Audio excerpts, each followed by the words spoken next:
Yo, good morning, guys. Happy Monday, happy Monday, happy Monday. All right, let's see what we got for today, guys, because we're gonna be trading all-time highs.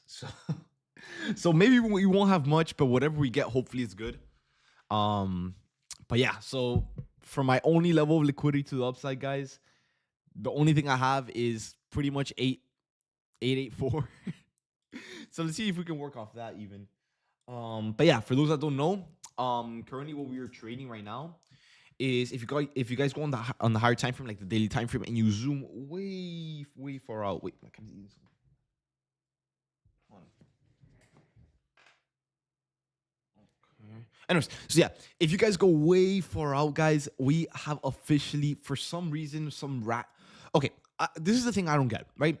You know what it is that we spent 2 months chopping, struggling to get trades, like consistent trades in the market. If you guys remember February, you guys know, right?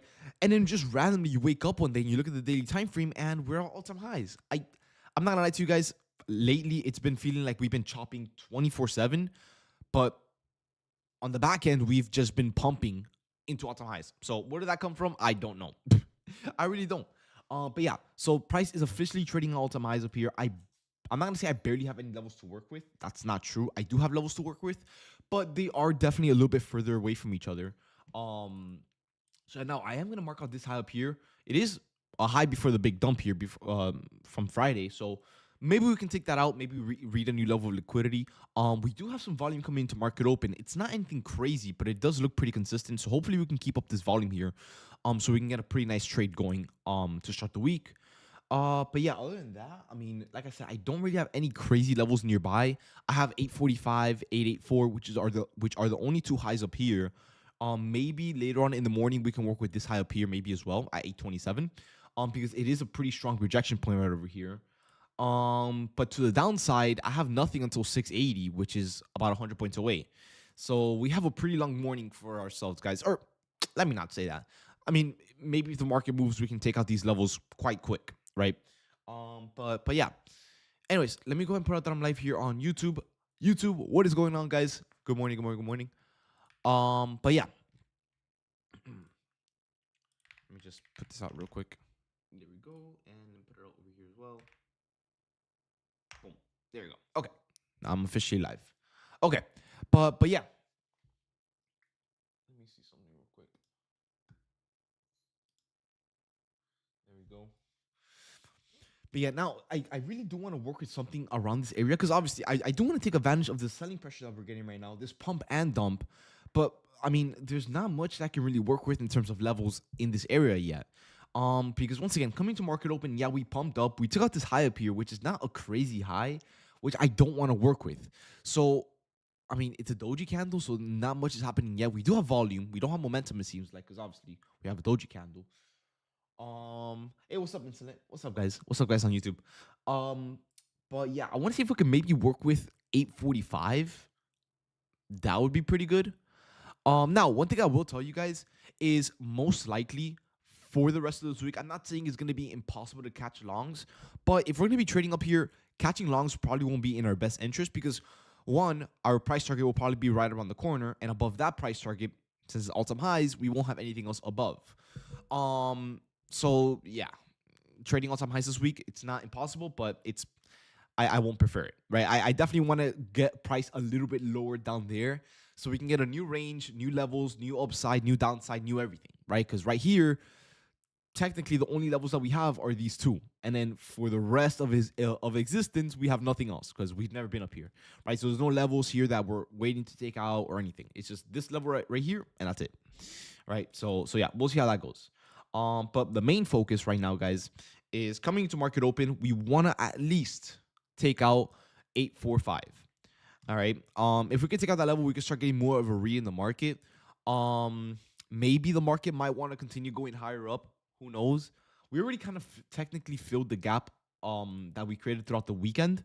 So we can't even use this to our advantage anymore because we kind of already filled it. There's not much of a setup. There's no gap anywhere. Now on the 5 minute, now on the 15 minute, we have levels a little bit further out. Once again, 845, which is not far away, not super crazy. It's 40-ish points away, 45 points away. If we get one good pump here with the volume that we have right now, we should be able to see it with no problem. Hopefully we can see it, so we can start getting something at market open. But so far, I mean, there's not much that I'm like really seeing to trade off the rip. Like I said, there's no nearby sub that we created overnight that we can just use. So yeah. I mean, like I said, we can always form one. It's not really a big deal. Question is, we just need our level of liquidity. That's the real concern. Delete all these levels here. Okay, let me just mark out everything on yes to make sure everything looks good while we wait for NQ to obviously take out some highs here. And then we go from there. Let me catch up with the chat actually. According to Watcher Trump. Alright, don't tell me that. Keep eye on the news. Is there news coming out, guys?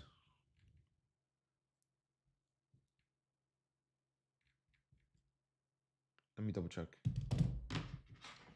Someone said here, how many minutes is YouTube behind? 2.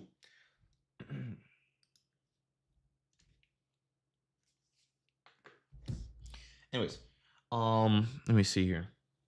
Now that I have a lot of you guys in here, by the way, guys, tomorrow or today or tomorrow is the last day for the Apex 90% off discount. So if you guys do want to use it, guys, the discount is ending tomorrow. I'm pretty sure. Yeah, tomorrow at midnight. I'm pretty sure.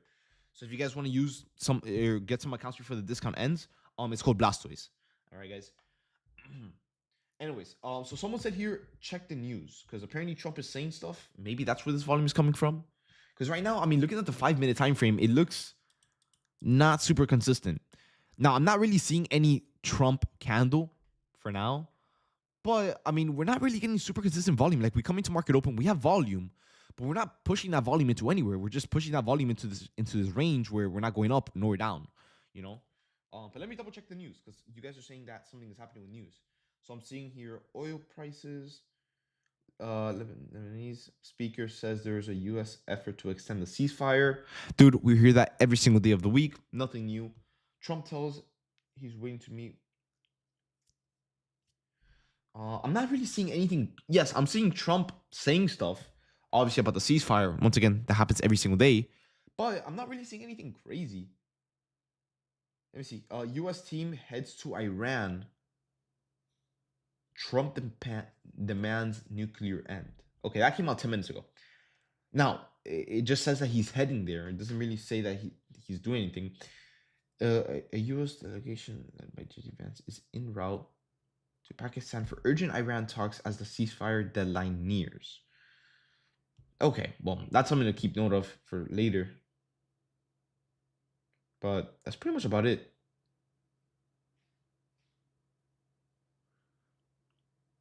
Oh, that's okay. Well, guys, I'm here reading the news to make sure that obviously everything is lining up good.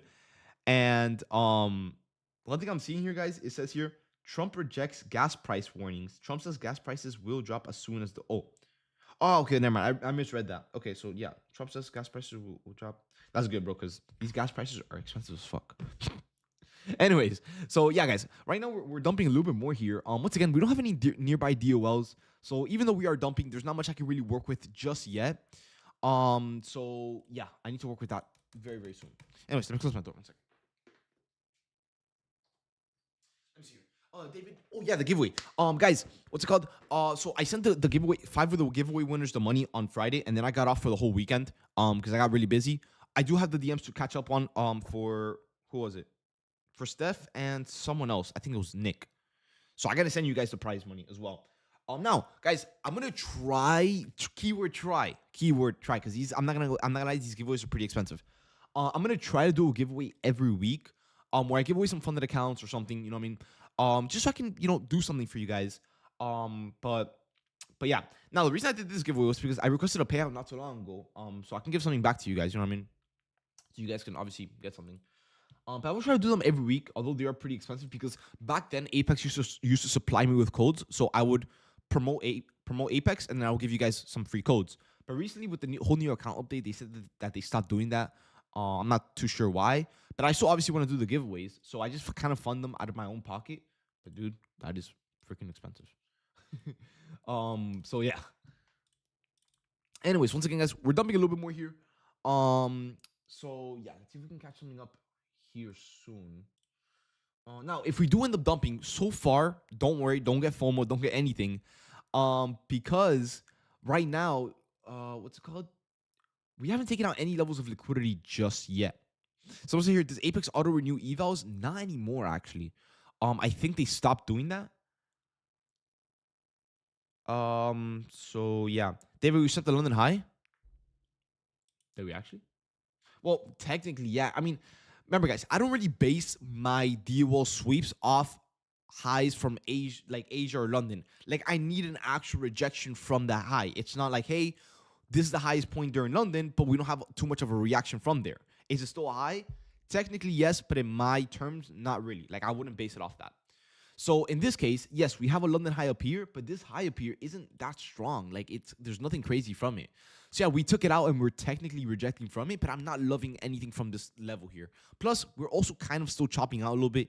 Yes, we just finished selling off like 70 points or something, 80 points. But I'm not really seeing too much of a setup either way. Maybe on the 1 minute there is something. Yeah, most likely on the 1 minute. Yeah, there's something on the 1 minute which you could take. But like I said, I'm not really loving this level here. I want, like, obviously, if I want to give you guys a trade to start off the week, I want to make sure that it's perfect. And this level right here, in my opinion, it's not the best level. Yes, we can work off something from it. If something really, really good comes around and we need a reason to be bearish, yeah, we can work off 803. But right now, I'm not really loving it. Let me see. Someone said here, not sure if it's just me, but your audio is very up and down. Sometimes it's unclear to hear. Yeah, because sometimes, remember, guys, I have 3 monitors, right? So I'm using one of these like podcast mics that they're really good in quality, but when I look away, they don't pick up the volume. And the reason I'm looking away is because I'm reading the Discord chat, the YouTube chat. I'm looking at the chart, my trade of 8. So sometimes I just look away, and then obviously my mic might lower the voice because I'm not talking to it. All right. But yeah. David, I missed your giveaway. My bad, bro. I already did the giveaway, bro. Remember, guys, when I do the giveaways, just post your things in the channel so I can actually put you in. If not, I can't really put you in. Yeah, how much do you request? The usual, 25K. The indicator is showing shorts off a 15-minute gap. 15-minute gap. Where? 15-minute gap. Well, there's no gap anywhere. I'm not seeing. Maybe this one? Okay, this one then. But this one's exactly 40 points, and we have a level of liquidity in it. So maybe not. Yeah, I figured. Yeah, it would have been this one. Now, the reason, yes, this gap is pretty valid, and yes, you could use it. But let me ask you something. I want to ask you guys, everyone in here something. All right? Do we have a bias yet? Bro, this dude said no before I even asked it. Do we have a bias yet? No. If the market sells off, where exactly are we going to find our bias? Where are we going to base the reaction from? The nearby low. It's not that it's not a strong level of liquidity. It's that it's our only level of liquidity to work with. So check this out. Right now, the indicator is working off shorts. Like, it's looking for shorts because it took out the London high drawn liquidity. In my opinion, I don't think that this London high is too strong to base a reaction from. If we really, really, really, really need to, yes, we can. Do we have to? Not yet. Especially that we don't even have a setup yet, right? So we don't need to rush anything. All right, guys. Now, if we want to get more of a clearer bias and the market is going down, where's the next level of liquidity that we can base our bias from? 680, right? And what's at 680? Well, if we continue dumping down a little bit more here, we have the level of liquidity at 680, which also isn't the strongest, but we can definitely use it because we know that we bounced from this level, right? But at 680 exactly, we have an exact 40-point fair value gap, which is not bad, right? So can we look for shorts here? Yes. Do I suggest it? No. Why? Because our most recent level of liquidity that we want to take out is sitting right at the entry point. Plus, you can't really, I mean, you can, but I never really suggest taking shorts or longs from an inverse that has a level right on it. Why? It just makes the trade so much trickier for no reason. Because yes, right now we could be selling off like crazy, but the whole reason why we might be selling off is because we want to take out 680 and then reverse back up. Right? So we don't want to have to work with that. Right? So what do we do instead? We don't use this gap. We wait for price to take out this level of liquidity. We wait for the reaction, and then we use it. All right? Or then we use a new setup formed. All right? But for now, I mean, this setup right here, yes, technically you could use it, but I personally wouldn't suggest it unless you get a bounce in the market. All right, because what can happen is maybe something like this. Now, this will have to be a very exact bounce, but it could definitely happen, right? You can look for something like this, right? Let's just say we sell off, whatever, whatever, whatever. We hit the gap, we start bouncing, we eventually take out the level of liquidity, and as we take it out, we bounce before inversing this gap, and then we could look for longs off this. That's a really good possibility, right? But it's gonna be hard because once again, this gap, I mean, from the level of liquidity to the inverse, it's 7 points. What are the chances we bounce in that 7-ish point range, right? It can happen, but it's very like, you know, very 50-50. Right. Someone said here, what do you think about ES? Recently both NQ and ES have had a big SMT to the point where they're not really following each other when they usually follow each other for every big move, or every move, in fact. Right. So if you look at ES, it's like these last few days, it's been a completely different chart. Look at this. NQ's trying to sell off. NQ has taken out highs. ES has done absolutely nothing, and it's been doing nothing.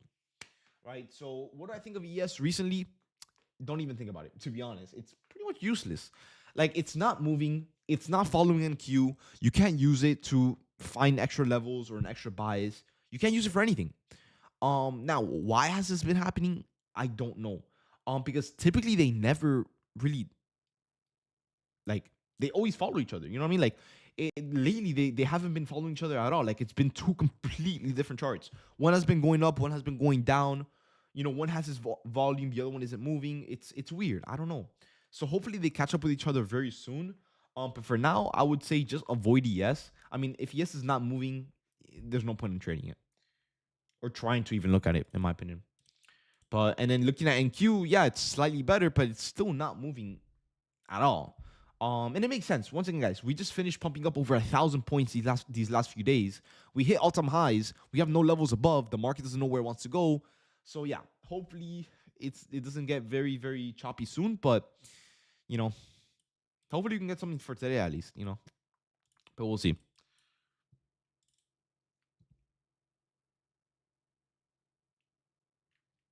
But yeah, for now, this open, I like the volume. Don't get me wrong, but we definitely don't have any trend or momentum anywhere to really get a trade, get a setup going. We don't have anything. The only big sell-off that we got was right here at open for about 80 points, and it didn't even create a gap. So there's not much we can really do from it.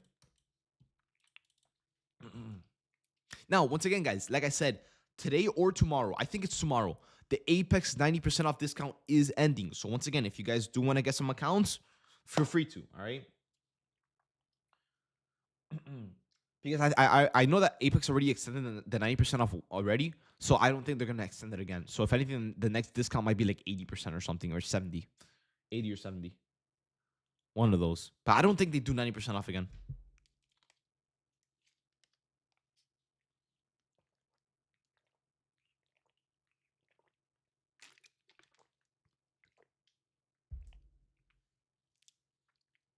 So if I buy an EVO and pass it Friday, I pay. Yes. Yeah. So pretty much the way that Apex does their discounts is, so let's say for example, right now 90% off every eval, right? And then it's $90 for the PA fee. Let's just say, right? Once that discount ends, even though you bought that account during the discount, once the discount ends, if you pass your account after, you have to pay like the price is that's not discounted. Or what you could do, since Apex does, my bad guys, I have a little bit of hiccups.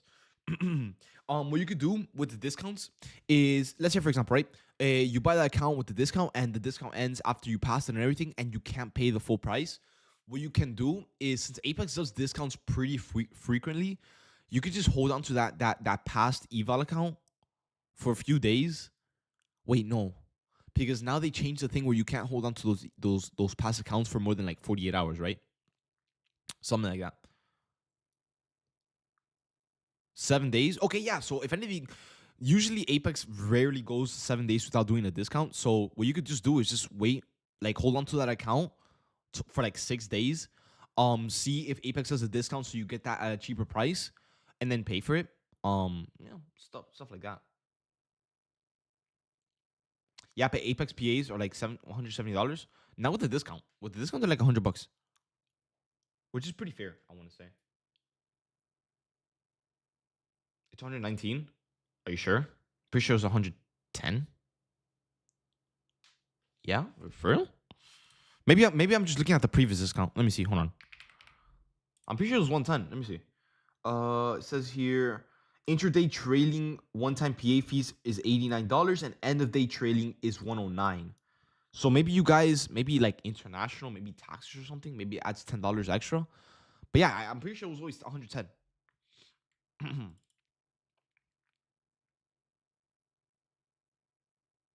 Should be 40. Well, that was the old accounts. Those were the old accounts when they were that cheap, bro. Dude, that shit was a cheat code, bro. I mean, who knows? Maybe later on in the future they lower the price again. But yeah, for those that don't know, the Apex with the legacy accounts back then, I think the cheapest I've ever seen the PA fees was like $60. And the day is 1,000 times better than trailing. Oh yeah, 100 million%, bro. It was $40 before, right? It was either 40 or 60. I think it was 60. But yeah, no, they used to do their PA fees really cheap back then. I hope they ever go back to it. It was $40. Damn, bro. But remember, guys, now that they made their accounts easier to trade on, at least the PAs and everything, it does make sense as to why they do need to raise their prices. Because once again, guys, this is my opinion, by the way. With the new accounts, the way that they did it, the way that they did the rules, okay, look, the way that they did the rules with the new accounts, it's a lot more annoying to pass evals because you have a daily drawdown. You don't have a trailing drawdown, which is a good thing, because that thing could be a whole headache, to pass your accounts. But they don't have trailing drawdown anymore, but you do have a daily drawdown. So blowing your account is way harder. But obviously passing your accounts just takes a little bit more time, like a day or two more. So pretty much what they did is they made trading PA accounts way easier. So the reason why at least this is what I think. The reason why they made these accounts so much easier to since they made these accounts so much easier to pass, now pretty much anyone can get a payout. They rather make money off the PA fees a little bit more, so they made it a little bit more expensive. Because imagine if everyone is paying $40 for a PA account, where any beginner can even request a payout because the rules are pretty much really easy, then they're gonna go broke. You know what I mean? So that's why I think they raise their prices. I think they can make it slightly cheaper. Yes, like I feel like $60 or so is pretty fair.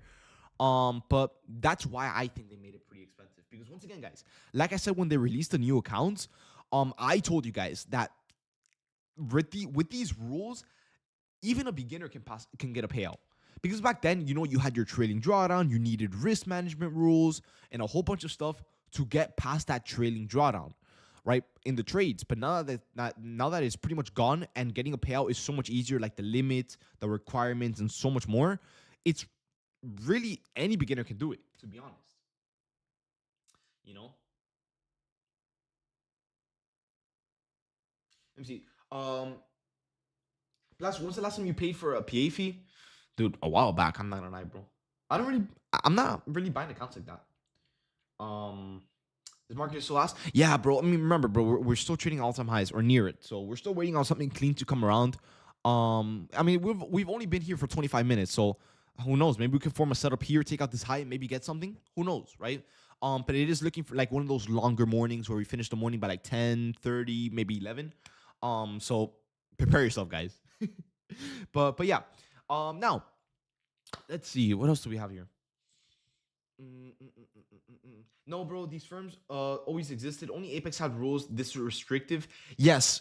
Now I've always said this. And once again, guys, I'm not under any contract with Apex or anything. Like, I'm open to using any other firms and talking about them as well. It's not that I can't. I'm not gonna be like that guy that's like, oh, guys, no, only Apex has only. No, not like that either.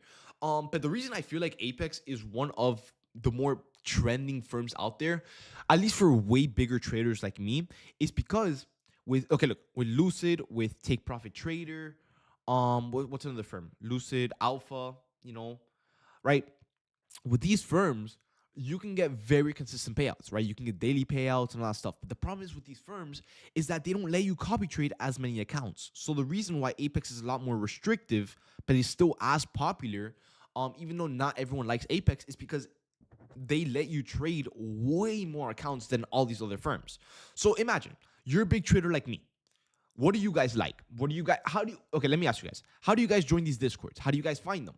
You guys see these big payouts, right? You guys see, oh my God, this trader is requesting $40,000 payouts left and right. He must know something. He must be doing something right, right? You don't look at a trader requesting $1,000 every other day and you're like, oh my God, this guy is so good. No, right? So the reason why Apex is a lot more restrictive, um, but still very, very popular is because if you're a good trader and you're consistent at trading, if you use Apex, it's like, dude, just follow the rules and you could be requesting 40K a month like that, right? And to be honest, if you're a really good trader and you're using all these other firms, yes, you can still make a really good amount of money, but I don't think you can make as much money as if you're trading with Apex. Think about it, guys. Think about it. David, can we lock in? There's nothing to talk about here. The market is still not doing anything. We haven't taken out any levels. We don't have any setups. There's nothing here. Trust me, I'm watching. I have a really big screen right in front of my face. Now, I will agree with you guys. Apex before was maybe too strict. Like, in my opinion, I don't know why they do these eval bans. Like, I don't get it, because once again, the way these firms make money is through evals. Yeah, like, yeah, you pay the PA fee and everything, and it makes the money, but why ban people from evals when I don't get it. Because we're renting them? Oh no, bro. Trust me, bro. When Apex was getting sued, like a few months back or maybe like a year ago, I think they had to release publicly how much they were making. Bro, they were making in profit, not total, in profit. They were making on average $15 million a month.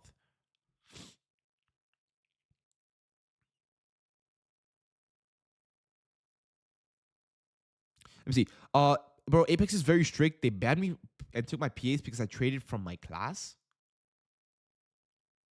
Wait, what? What do you mean you traded from your class? What do you mean? I don't think that's how they ban.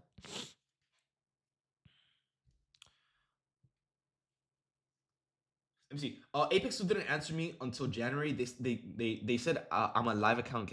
Bro, honestly, keep it like that, bro. Don't go to a live account. Trust me, dude. All of us got the live account emails, and people are still getting it to this day, and they're not really moving anyone to live yet. So I don't know. But dude, to be honest, oh yeah, that's why, bro. You probably used a VPN. I think it's not only Apex. A lot of these firms out there, no, not billion, million with an M, with an M. But no, guys, a lot of these firms out there, they do not allow VPN trading. Like, because the thing is, what you could do is you can manipulate the IP address and get more accounts than what they allow you to. So if they find out, they're gonna ban you. You know what I mean? So Apex probably thought that you had 20 Apex accounts and you have another account making more money and all that stuff when they don't allow that. They only allow 20 max. All right, so that's probably what it was. Maybe you had a VPN, but I mean, dude, I've traded around the world. Like I've traded in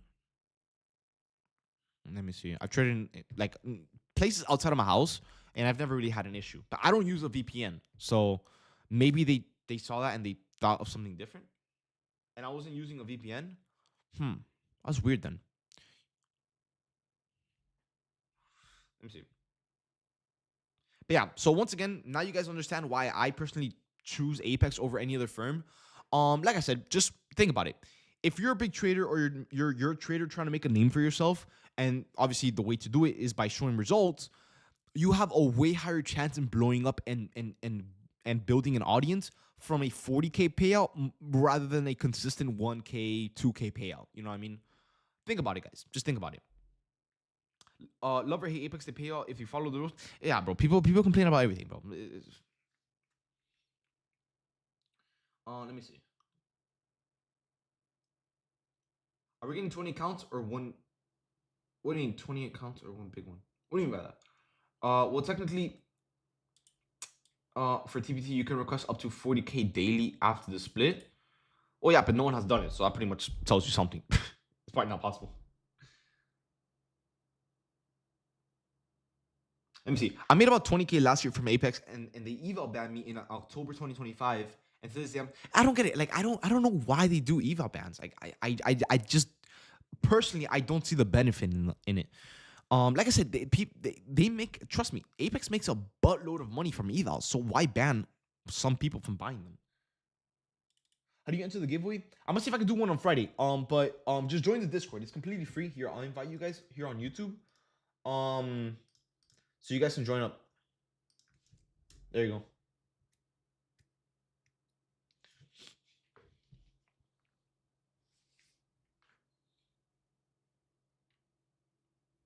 No, but I really like Apex. For me, Apex remains my top firm. And I'm not gonna say I've used many firms out there, but I definitely have used a handful of firms. Um, mainly Top Step. I'm not gonna lie. I do like Top Step a lot, but I just feel like how do I explain this? Okay, look, every firm out there, you guys know, obviously, there's like a million firms out there. There's Take Profit Trader, there's Apex, there's Top Step, there's Lucid, there's Tradeify, there's all these firms out there, right? Each and every single one of these firms has has different rules, right? They all have different rules which matches each and every single trader. Some of you guys may be long-term holders where you like to hold your trades for 100 plus points. Some of you guys like to get in and out of your trades for 10, 20, 30 points. Everyone is a different trader, right? Some people like to make big profits. Some people like to make small profits. So all of these firms, in my opinion, there's no best firm. It really all relies on what type of trader you are. For me, in my opinion, the best firm out there is Apex. Why? I feel like I'm a little bit of a more consistent trader, to a point where, like, if I obviously gather up enough trades, I can request a pretty fat payout, right? And there's some people out there where they can't get that consistent with trading, but they may have one or two good weeks, and that one or two those 1 or 2 good weeks, that could be enough for them to request some daily payouts with Tradeify, for example, right? So yeah, it really varies. You know what I mean? It really does vary. Also, we're getting like a lot of spike in volume here, but we're not really going anywhere. So far, nothing yet, guys. Nothing crazy. We are creating some internal highs, which we can use maybe later on in the morning, maybe like in like 20, 30 minutes. But for now, like I said, I'm not really seeing anything I'm loving here. If anything, guys, worst case, we can always just rely on these internal highs and lows just created during the New York session, and then we go from there. You can trade in a lot of Latin countries in South. Trade event won't work. For real?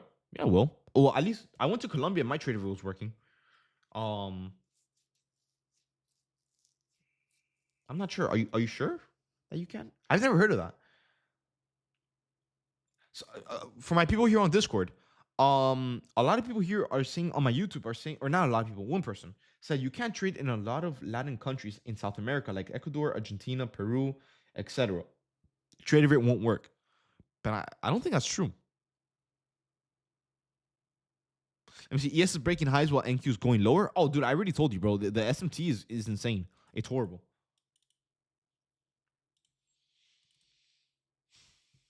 Does your threshold still freeze at 50,100 on PAs? I'm pretty sure, yeah.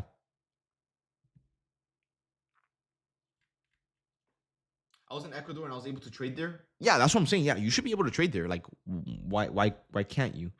Now, if you're from there and maybe that whichever firm that you're using or trade or whatever, maybe they require documents that you can't get in those places, then yeah, you can trade there. But if you're like a US citizen or from Europe or whatever, and you have an account opened, you can still trade in those places. I don't see why not. Like, you know, I'm going to Costa Rica in this coming month. Yeah, no, you'll be fine, bro. Trust me, you'll be fine. You'll be fine. I can't see the live. What do you mean you can't see the live? Just leave and try back, if anything. But yeah, guys, so far, I mean, like I said, we have volume. I mean, shit, we're dumping right now. I mean, we just don't have any. Like I said, I'm probably just gonna start using this internal low here as a level of liquidity, if anything, so we can probably get like a quicker trade. So we don't have to wait all morning for something. Is Trump speaking? I don't think so. Let me double check. It says here Trump 18 seconds ago. Trump says I don't know what grammar that is. It says here Trump, and I quote, Trump says we'll discuss nuclear weapons with Iran at talks. I don't know when they're going to be talking. So And the market is just chopping here. Thankfully, we haven't found a trade yet because, guys, I am not trying to be stuck in this market where it's going up, down, up, down, up, down while we're in a trade. So hopefully, yeah. David, we have an SMT. Yeah, I've been on that. I already mentioned it.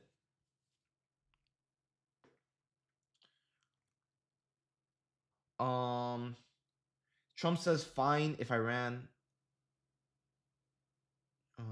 Trump says Iran is supposed to be at talks. Why did he say Iran as if it's like a person? Just said the person name. Wait, guys, when does the ceasefire end? Next week, right?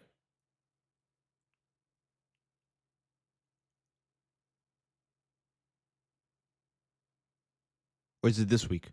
Because it says here 2 minutes ago, Trump apparently said, or not apparently, he did say, Trump says bombs will go off if ceasefire expires, which is it's over. And why is he saying that? Bro, this whole thing is so confusing, bro. Like it's, I don't know why they can't end this shit, bro.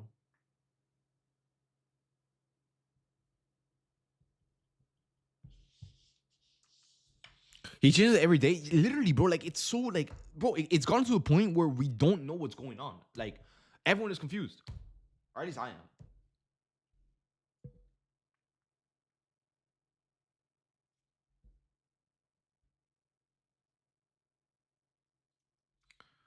But yeah, I mean, whatever it is making the market chop like crazy. So once again, guys, so far nothing yet, which honestly I'm glad for, because I'd rather be cash in a choppy market than red in a choppy market. You know what I mean? I'd rather not be trading this. So let's give it a little bit more time, see if we can cook something up. Worst case, if we don't get anything by like 10:30, 10:40, we can always come back later if the market picks up.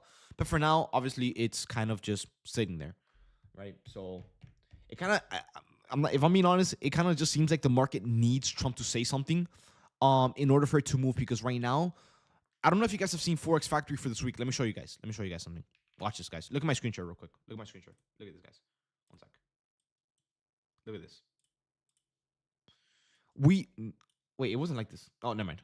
Oh, yeah. Wait. I checked the news yesterday. It was completely empty. But what I was gonna say was Forex Factory this week is completely empty. There's nothing here, which there technically still isn't. You know, because today we have no news, which is kind of why the market maybe isn't moving. Maybe it's just waiting for Trump to say something. Tomorrow we have Powell speaking, or no, not even Powell. Fed chairman. I don't even know who this is. I have never seen this guy's name in my life. Wait, what? Warsh? I don't even know who this is, bro. But apparently he's gonna be talking at 10 in the morning, so we're gonna see what that does. Is it's the new chairman? Oh shit. Then on Wednesday we have nothing. Thursday we have nothing. Yes, technically we have PMI, orange folder, whatever. That doesn't move the markets. And then, bro. And then on Friday we have nothing as well. Like this week we have no news. There's nothing to look forward to. So it's like, like it's another boring week. You know.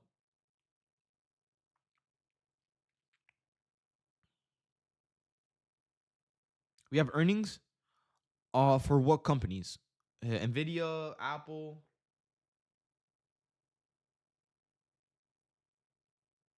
No news, cleaner entries. Yeah. Doesn't mean cleaner markets. Like we need something to move. How much your cards are together? I actually don't know, bro. I also don't like talking prices, bro. I don't know.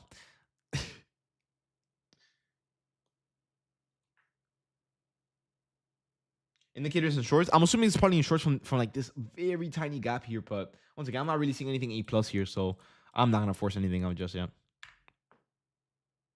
What card did you get? I got a Nissan R33 Skyline GTST with a body kit. Bro, I love, bro. It drives so smooth. Oh yeah, by the way, guys, that was the car that I was talking to you guys about last week. Bro, someone literally said in the chat like exactly, and I just stay quiet, bro. Let's see. I actually ended up getting pictures from my cameraman, so I'll just show you guys that. In the meantime, while we wait, because once again, guys, we're just barcoding. Like, there's nothing happening here. I would love to take out one of these highs up here. Maybe we can work off something from there. But for now, there's just nothing. But here, let me just send it to myself on Discord. One sec, guys. Yeah, but for now, pretty boring market today, guys. I mean, you can't really be surprised, bro. We're trading all-time highs. There's gonna be a lot more of days like today.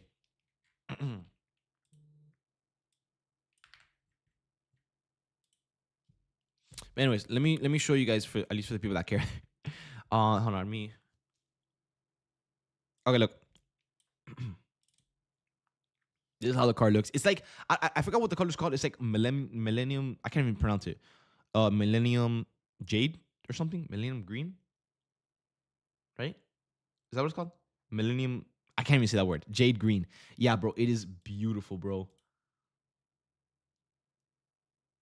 And it has BBS wheels, bro. It's dude.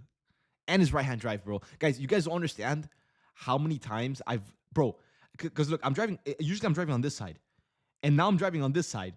So I get so used to driving on this side of the lane where I put the car in the middle of the lane, bro. I'm still getting used to it, bro. I'm still getting used to it.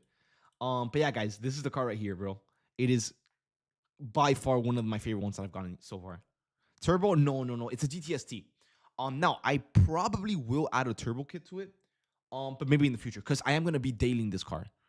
I don't really want to daily the other cars I have because they're not really too dailyable, if that's even a word. Now it is. So yeah. But yeah, it has a carbon hood. Beautiful hood, by the way. Like this right here is all carbon, BBS wheels, an actual GTR wing here, fully carbon as well. It has an exhaust.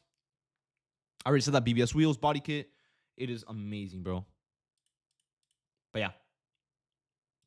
Anyways, Marcus still not doing anything. So yeah. Did you sell a Honda? No, I'm not really that type of person to really sell my things. I'm not gonna lie to you guys. I'm probably gonna sell my jet ski this week, bro, because bro, I love it and it's super fun. But bro, I don't use it, bro. I think it's just eating up my money.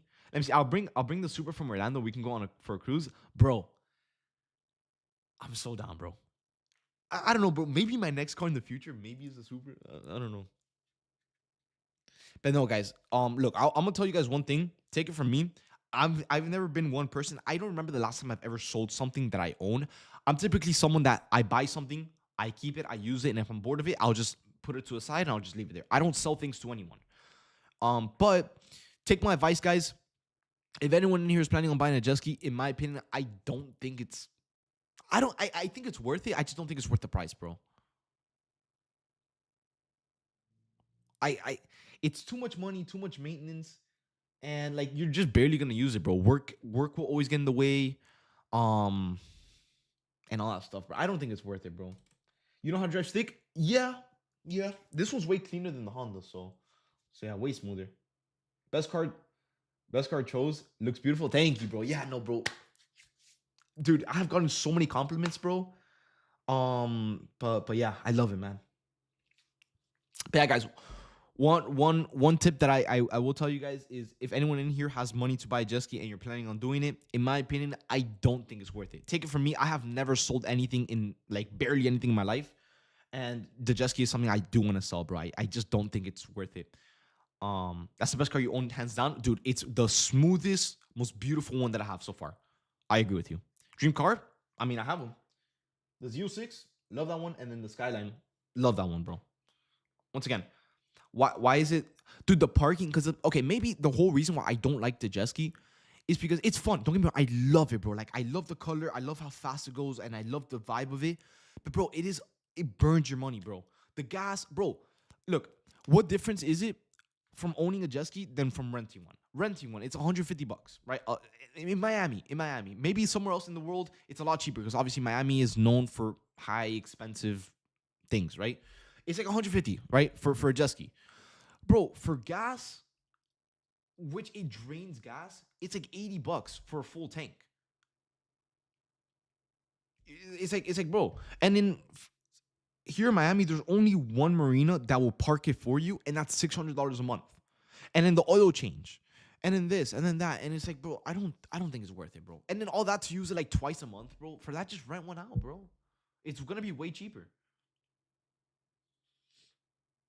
Just rent it. Nah, I also don't like renting my stuff. Plus, bro, I don't know if you guys have ever been to Miami, but bro, if you guys have been a tourist in Miami and you guys have ever used those jet skis, bro, they're beat up, bro. Because dude, you rent that shit out and people don't care about them, bro. They'll destroy that shit. And I don't like renting my stuff out. If I buy something, it's for me. It's not for anyone else to use. I've always been like that, bro. Why don't you just park it at your house? Good point. Maybe I do that instead of selling it. The thing is, bro, I'm also pretty scared of people stealing it because I heard stealing a jet ski is one of the easiest things, bro. Like one of the easy. I'm sure there's like locks for it, but I don't know, man. I don't know if it's worth it, bro.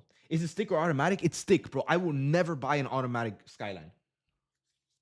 There's no point, bro. That just ruins that ruins the whole point of the car, bro. So yeah, it's right hand stick, bro.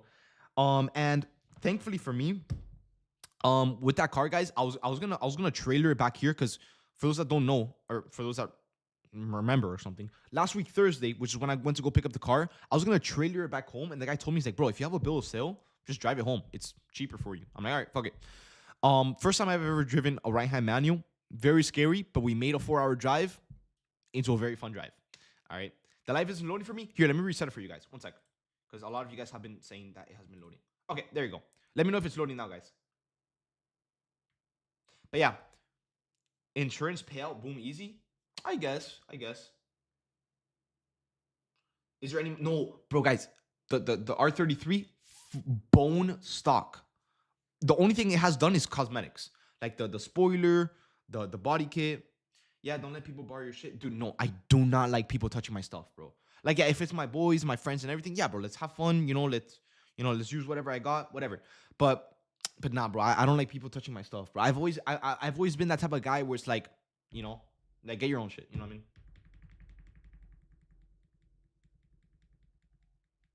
I just don't like people, you know.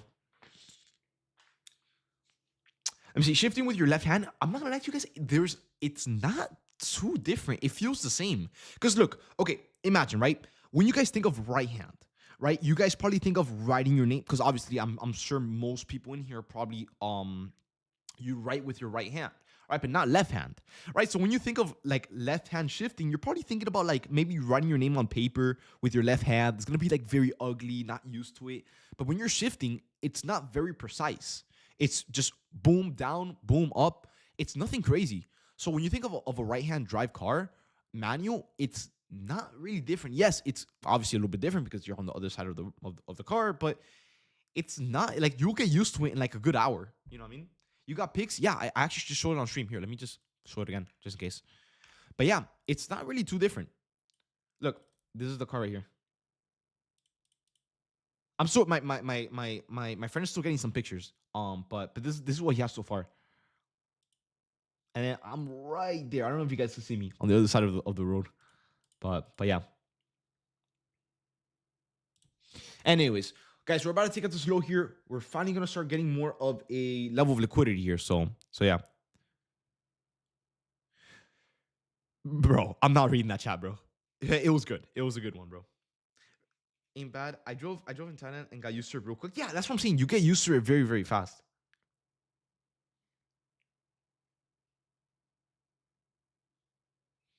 Some said granny clutching. Nah, not over here, bro. Not over here. I used to in the Honda, bro, because I was scared of that thing. I still am, but you know what it is that I have a car that I'm scared to drive, bro. Like, dude, that Honda, bro, it's I don't trust it, bro. I need to build it on my own, bro. Cause yeah, it's built and everything, bro, and it's an amazing car, but I don't know. I don't trust it. Do you still drive the C8? Yeah, I use it for more like night drives or something. But if I have to go to a place to go pick something up, I'm gonna use the R33. I'm gonna delete that one.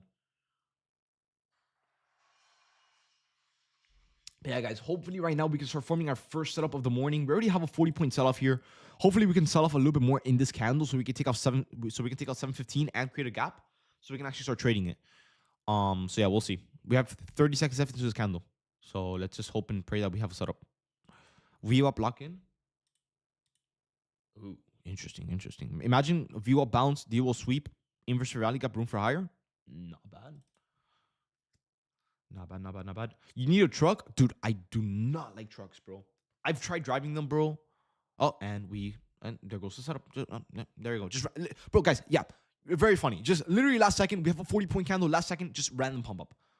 Sorry, guys, for the delay. I'm on the train. Going back to... You're good. Let me check it out. We don't have news. I mean, we don't have any earnings this week. Remember, the market looks for earnings from big companies, not from little levies or whatever. They don't care. The market doesn't care about that. Right? Now, if it's earnings for Facebook or Meta, if you want to call it Meta, Meta, Nvidia, AMD, Apple, Microsoft. Those are the ones that move the markets. These right here, nah, the market doesn't really care about it.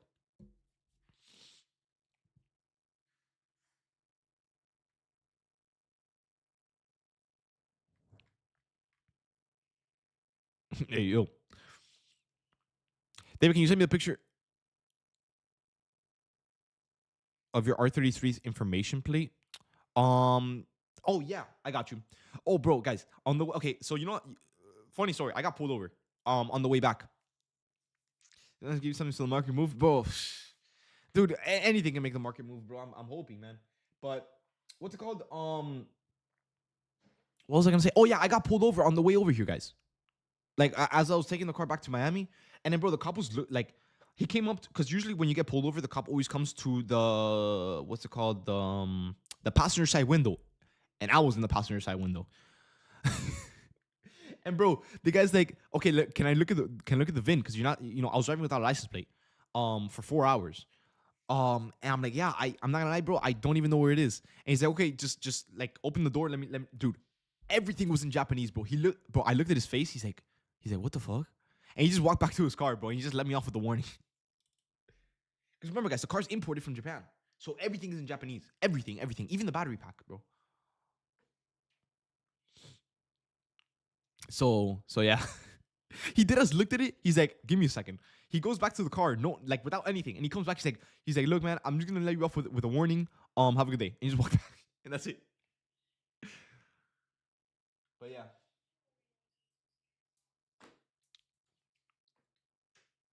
Should have told. Nah, bro. And I was like 30 minutes away from home, bro. So hopefully not. Anyways, guys, we're still kind of chopping here, bro. We're not doing much. Okay, let me ask you guys. Until what time would you guys want to give the market until we get off? Right now? No, I'm not gonna say right now because like I said, we're still kind of moving. Like we have very clean volume. I really do like this volume. It's moving very smooth. We just, first of all, we don't have a level of liquidity sweep, which means we don't have a reaction, which means we don't have a bias, which means even if we have a setup, we can't even take it. So it's like, bro, and we're already almost 1 hour into market open without taking out a single high nor low. Like, what is this? You guys say 10:30? I mean, 10:30 is in 10 minutes. Like, we're not gonna get a setup in 10 minutes. Like, I want to stay on, but like, bro, like, what do we get here, bro? Let me see. Driving rear. I can't even say it. Rear wheel drive sucks when turning left. Huh, not really. I mean, I don't really notice it, to be honest. Bro, guys, one thing I will tell you guys: if you guys are car guys, or you guys are looking to pick up a car, always please take my advice. Never get a car with no power steering, bro. Never, bro. The Honda that I have, that thing has no power steering, dude. To take one turn, bro, it's like a boat, bro. Do not do that, guys. That shit is not sweet, bro. Little life tip here, guys. Never get a car with no power steering, bro. Never, never, never, never, never, never. At least you're getting stronger. Yeah, I mean, dude, you're getting sore after one turn, bro.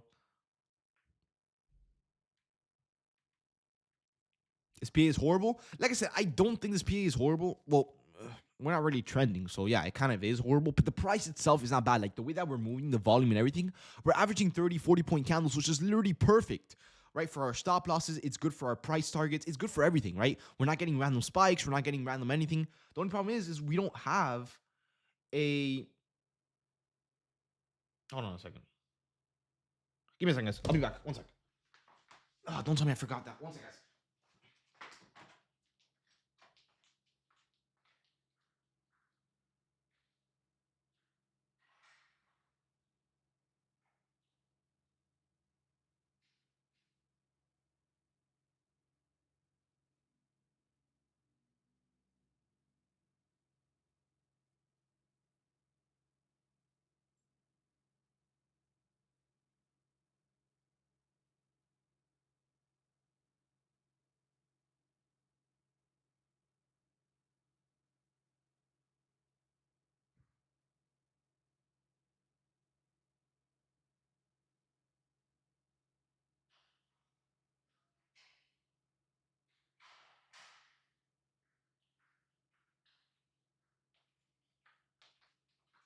All right, I'm back.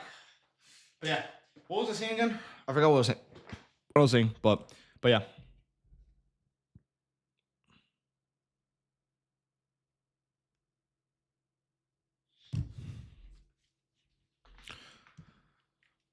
Dude, this market, bro.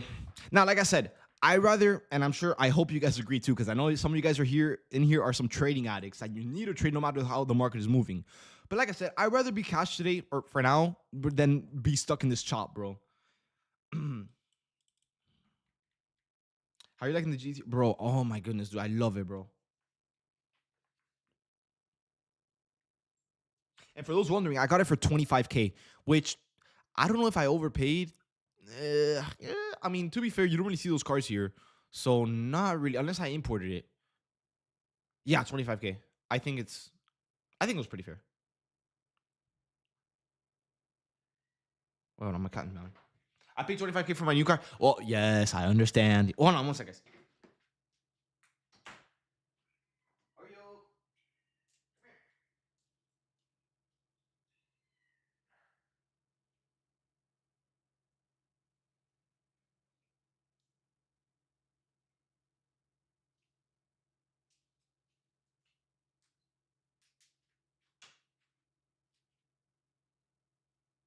All right, guys, I'm back.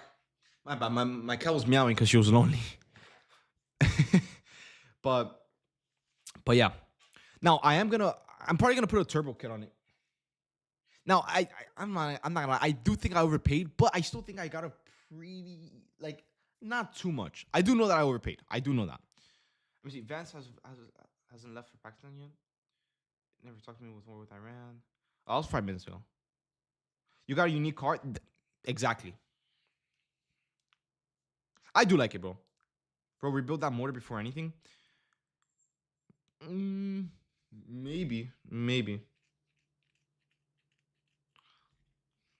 I don't know, bro. Maybe I just keep it stocked. Maybe if anything, because like I said, I'm on a daily. I'm not trying to have like an unreliable turbo car. Hey, David, do you think PA is cooked? Yeah, yeah. Can we see it? Here, I'll just send the pictures because I already showed it on stream a few times.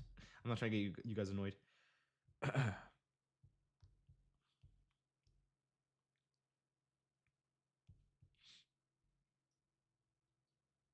Let me save the pictures real quick, guys. 1 sec. But like I said, guys, worst with this price action, worst case, we can always just come back later in the day. Like worst case. Which I hope we don't because I want to get us up now. But okay, I'm gonna send the picture now. I just saved them. Let me join here. Open chat.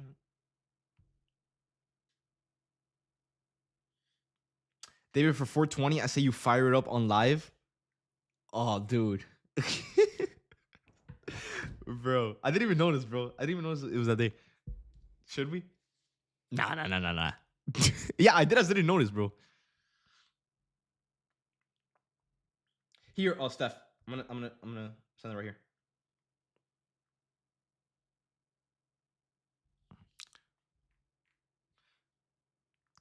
How even in R32 GTR was less than 25K back then? Oh yeah, back then. But now, like I said, guys, in at least here in Miami or in Florida, you do not see these cars.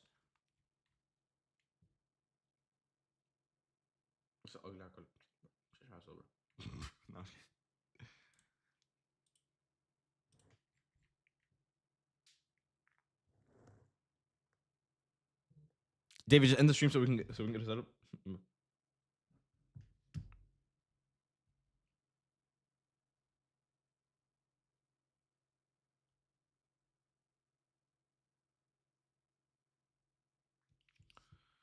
But yeah, it's like, dude, that has barcode price action, bro.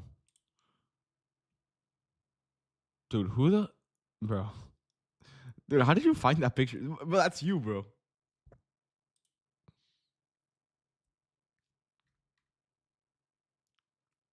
Put a 2JZ, bro. For that, at that point, bro, I'll just buy a Super. I don't know, bro. I told myself this was the last car I'm getting, but I don't know. I don't know. I don't know. It won't be. Give me like 3 months and I'll get another one. David, let's get, brother. Look at this zoo, bro. Zoo has a whole setup, bro. Let's go until you get one until you find space for one more. Yeah, pretty much, bro. You said you wanted a collection. Yeah, yeah.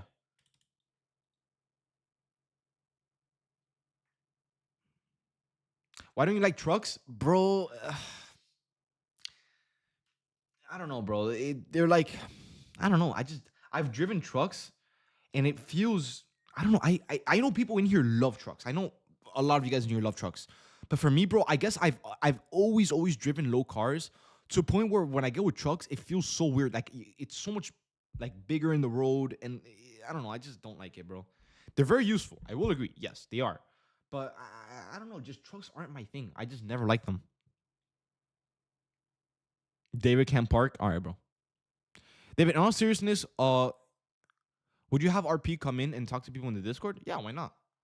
I like I said, oh guys, by the way, we just took out the low, which is beautiful. Now we can probably start cooking something up. But I do think RP is gonna start doing live trading soon, if I'm not mistaken. How soon, I don't know, but he did say he was gonna do it soon. So maybe in the coming weeks.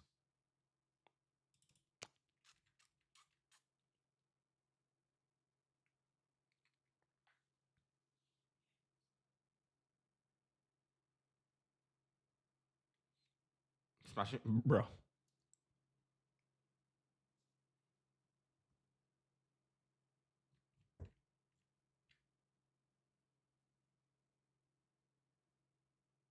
Would you ever live in the country? Hey, what? What country?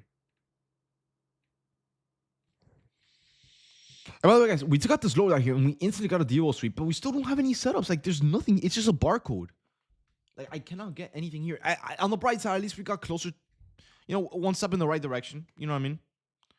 Um, but it's like we have a DO sweep here off the low at 715, which is something. But we don't have a setup. We don't have momentum. We don't have a trend. We don't have anything. So even if we do have a bias, it's like, bro, welcome you guys here.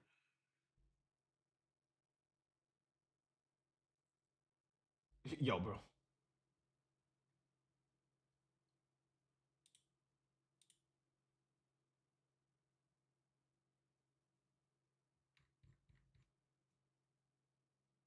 5 steps forward, 10 steps back at market, bro. Pretty much, bro. That's really what it is.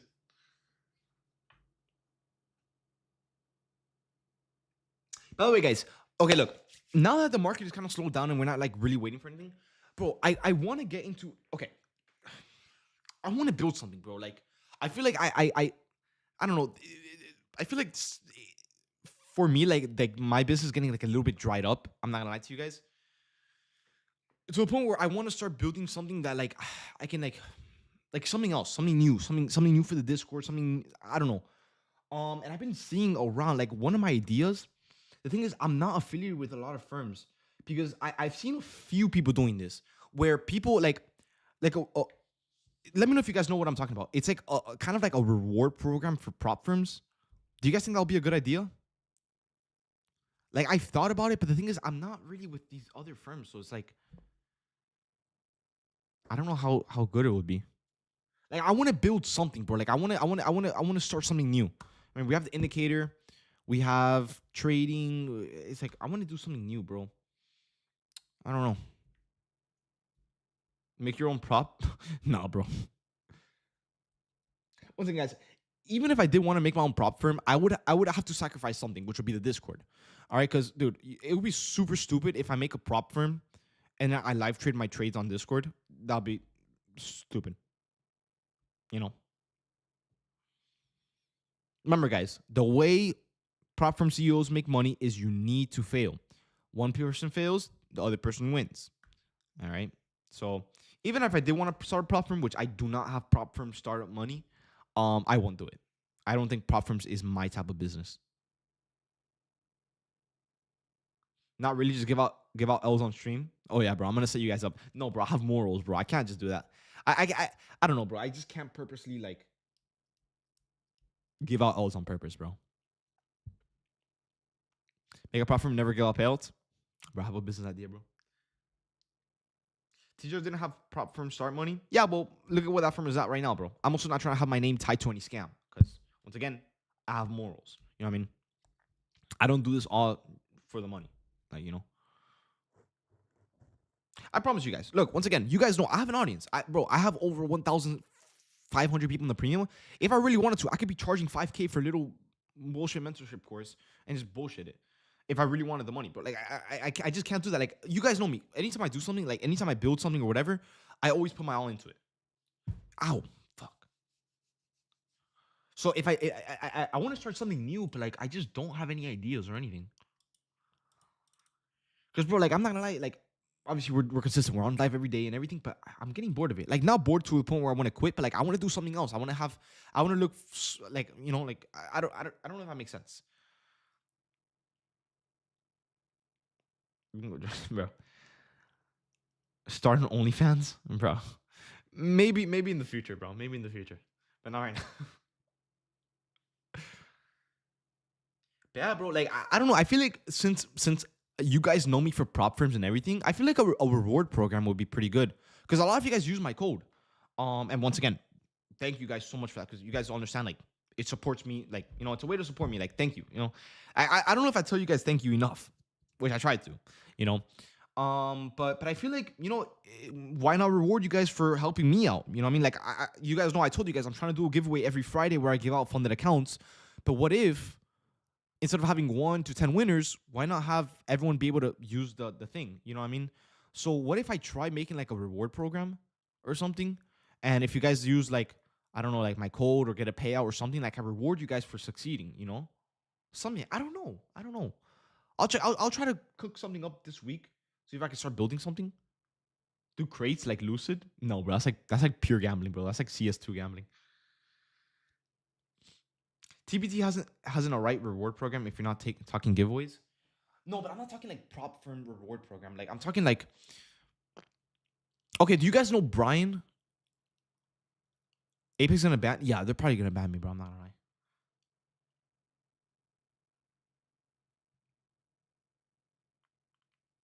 I'm pretty sure Brian. Like, I don't know if you guys know this. It's like some people might know this, but there's this guy on Twitter. His name is Brian Stonk. I think that's his name. Brian Stonk. Brian Stock. Some shit like that. He has a reward program, but I look at his comments on it, and he gets a lot of hate. So I don't know. I don't know why people would hate on that. I mean, dude, if you're gonna be buying a prop firm account either way, why not just get rewarded for it? Like points mean a free account, or a payout means a free account, or something. I don't know. I feel like that's a pretty good idea. I don't know if some firms allow that, but I'll do some research. Maybe that's pretty good. Make a trading house? No, bro. No.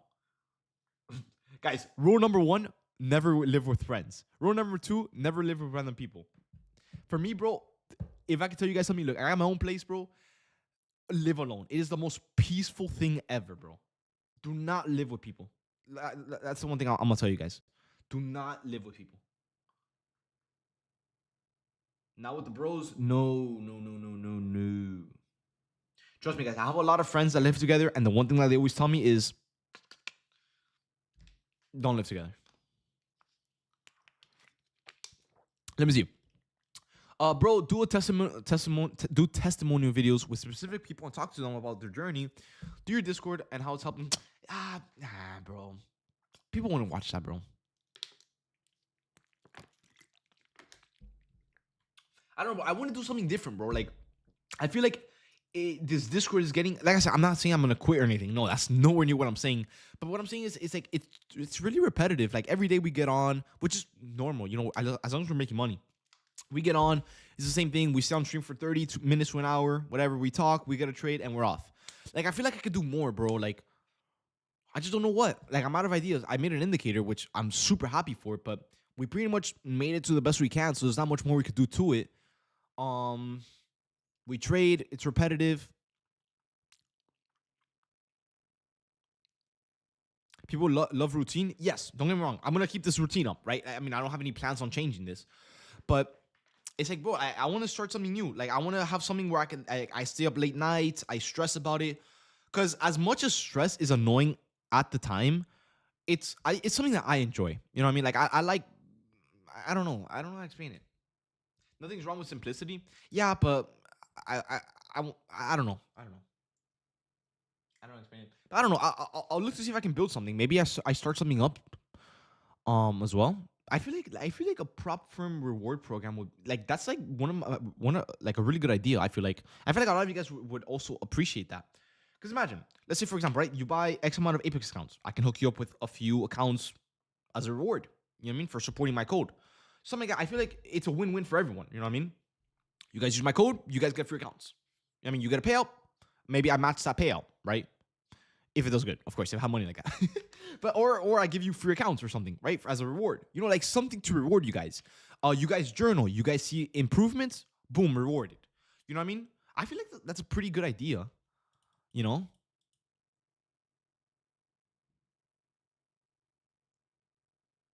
You don't have to start something trading related. I know, bro. I don't know, guys. For me, I always stress, like, bro. Let me tell you guys something. By the way, we're dumping a little bit more here, so hopefully you can start forming a setup. But guys, let me tell you guys something, because I know a lot of you guys in here. You guys are here to obviously try to make a living from trading or have trading as a side income. Let me tell you guys something. When I first started trading, the one thing I would dream of would be like making enough money. I don't care about Lambos. I don't care about cars. I don't care about lifestyle. I don't care about designer clothes. I don't care about any of that shit.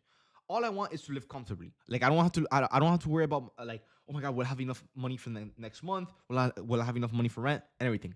So for me, I was pretty satisfied with 5K a month before I actually ended up getting 5K a month, right?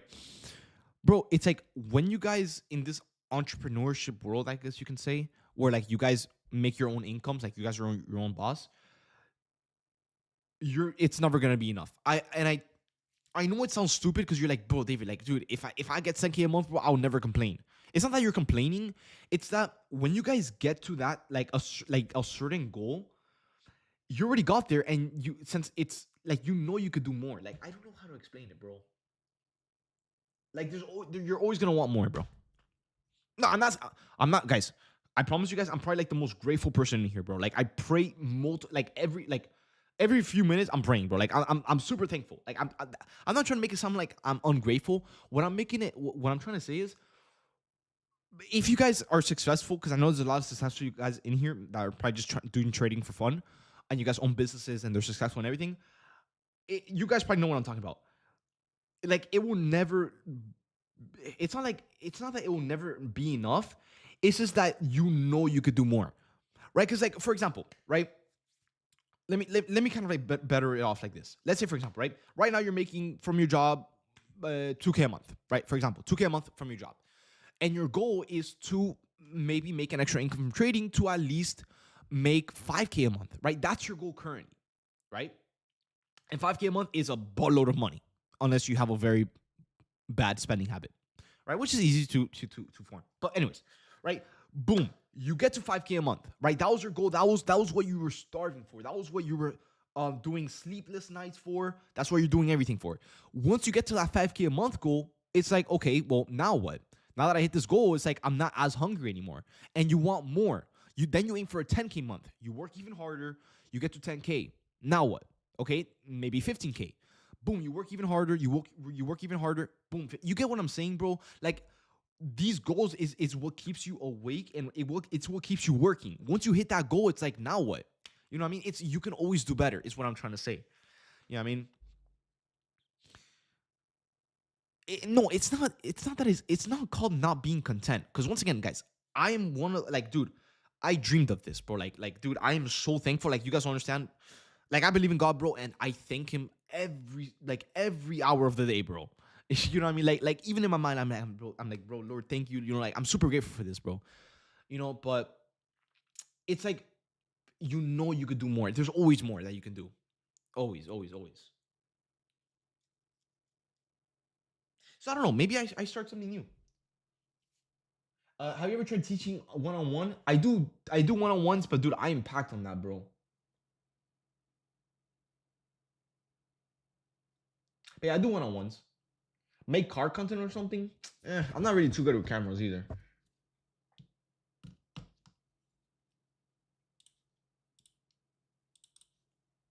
But guys, can we finally form a setup here, please? The first setup in over an hour.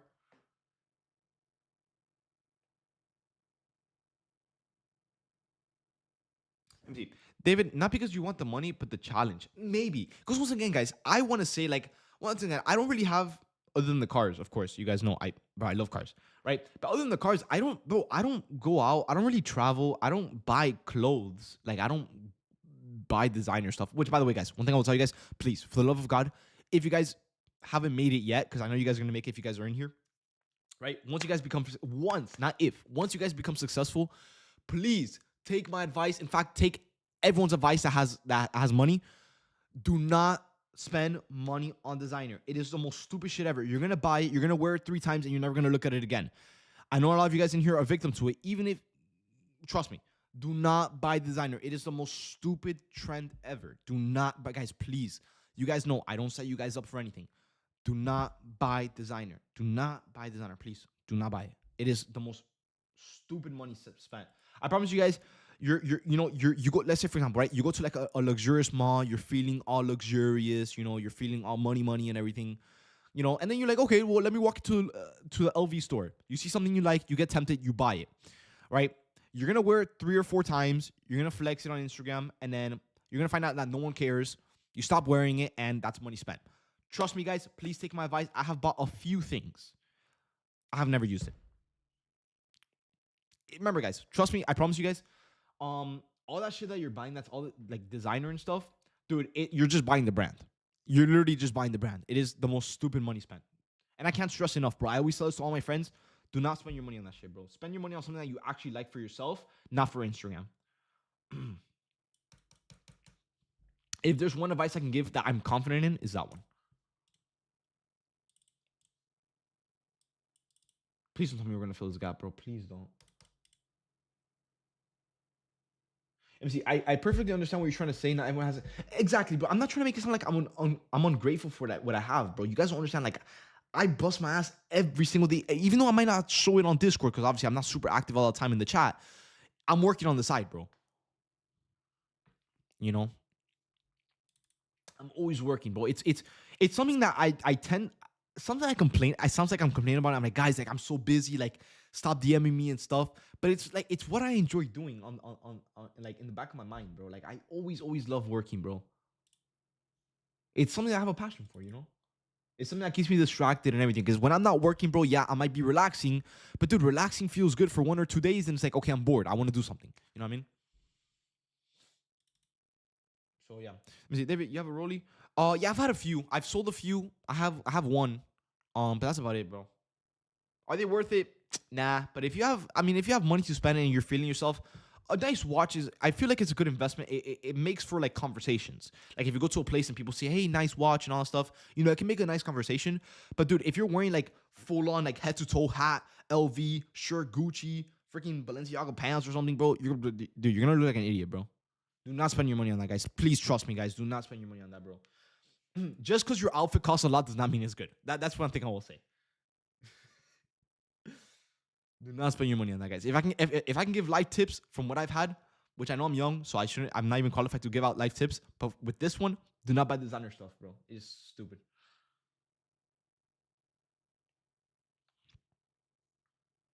Dude, that watch, bro, that watch is perfect, bro. I love that watch, bro. That watch in gold, one of my favorites. But David, I really like your rollers, dude. When you think in your career, you finally decided it was okay to give something like that. I'm not gonna lie, bro. It was more of an impulsive purchase. All the watches I've had have been impulsive. Because dude, it's like look, for example, with the Rolex, it's not something that you could just go out and buy. It's not like that, you know. Like you have to go to Rolex, you have to try it on, blah blah blah. You have to wait like 2 months or whatever. Then they call you, and then you have to spend the money because, like, dude, like you can't say no to that, So that's kind of how it is with watches. It's stupid, but it's a pretty good marketing thing. And the gap is gone. Surprise, surprise. Back to chop. Dude, this market, man. Did you buy yours? Okay, I've bought from secondhand resellers and I have bought from Rolex.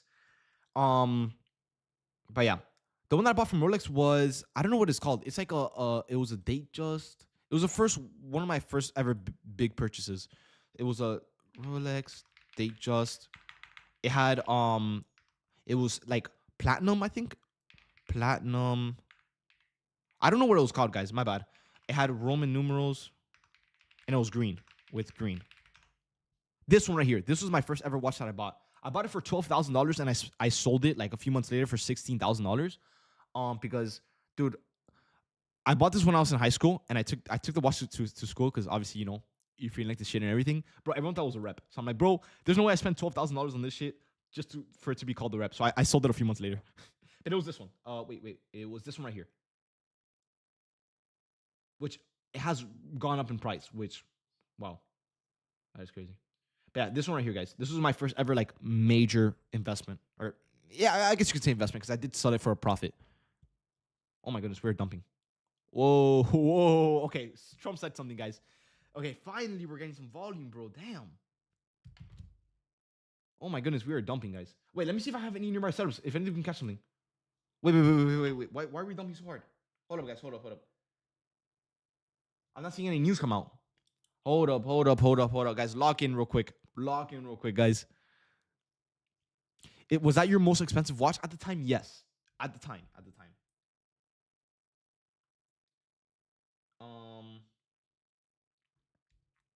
Where did this volume come from? I'm not really seeing news come out, guys. Bro, no, guys. What are the chat? No, let me not say that. Because I know the chances are gonna be there. Bro, no way that we sell off over 100 points in 0.3 seconds and we still don't form a setup. Trump says ceasefire expires Wednesday evening. Oh, come on, dude. And then Wednesday comes around and he's gonna extend it for 2 more weeks, and the same thing in 2 more weeks. Bro, please, at least give us a setup, bro. At least, please.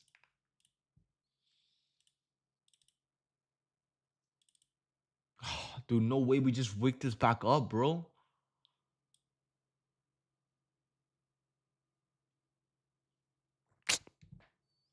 You caught it? Bro, guys, why do you chase this, bro? Need to be locked in. No, that was a pure gamble trade, bro. You chased it. Okay, let me check up the news. Okay, yeah, we're starting to get stuff. Okay, so let me read it to you guys. One sec. Okay, so first news. Trump says ceasefire expires Wednesday evening, which we read. Next news. Trump says highly unlikely he extends ceasefire. We've heard that before 20 million times. That's not new. Trump says Vance will leave for Pakistan later on Monday, which today is Monday, so I'm assuming later today. Okay. President says will not, for some reason it says, President says will not open Strait of Hormuz until deal is signed. Okay, so I guess that's where all the news came in from. And guys, we have all that stuff and we don't have a setup. Oh man, bro, this freaking market, bro. So yeah, I guess we were right. The market has just been waiting on Trump to say something so it could start moving.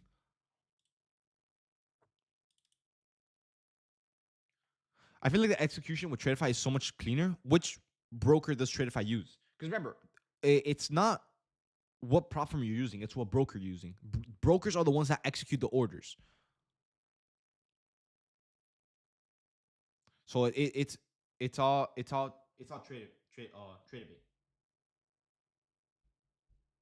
Remember, prop firms supply the accounts to the broker. Broker supply the orders. All right. Anyways, guys, this candle closes in 1 minute. Hopefully, we can form at least even the smallest gap. We already took out some lows to the downside. So if we want to work with the deal sweep, we can definitely do that. Now, although, look, hear me out here. Hear me out here, guys. And pay attention. Right?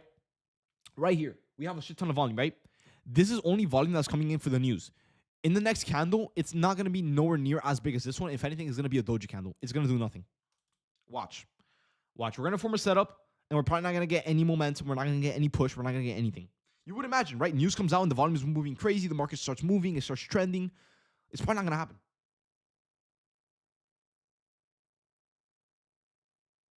It's probably not going to happen. And I know it. You guys see how the volume already died out? It's going to stay like this. So we're probably going to form a setup and we have our levels of liquidities and everything, but we're probably not going to get any movement to even have the setup even play out. And surprise, the setup is gone, bro. Like, what is this market, bro? Dude, how do we sell off over 100 points and we still haven't formed a single gap this whole morning? Like, bro, you cannot be serious right now. And there's nothing on the 1 minute. Well, I mean, there is, but I'm not going to use this shit. No way. I mean, dude, to be fair, yes, we technically still have our setup, which is right here. But like, bro, like, what is this, bro? Like, dude, we sell off 100 points and this is what we have to work with? Nah, bro. Over that, I'll come back later.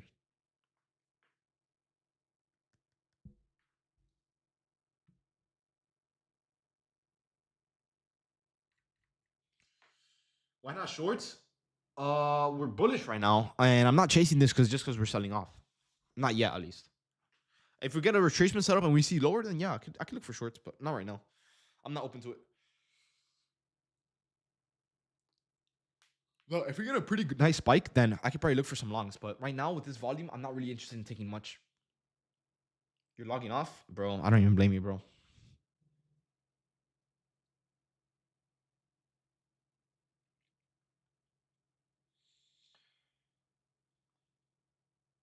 Are you pro 2A? What is that? 2A? I don't know what that is. Got an entry on the one at 1038. 1038.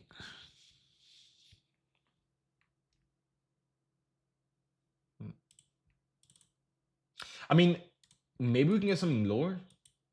I mean, look. Let me see the indicator finds anything. Second Amendment. Oh, isn't the Second Amendment like the guns thing?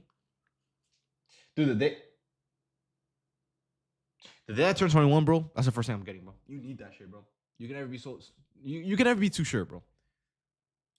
You can never be. Yeah, look, but we have no setups anywhere here, bro. Like, what is this market, bro? Yo, David, do you get payouts every month? Yeah, I try to request a payout every month or so. Yep.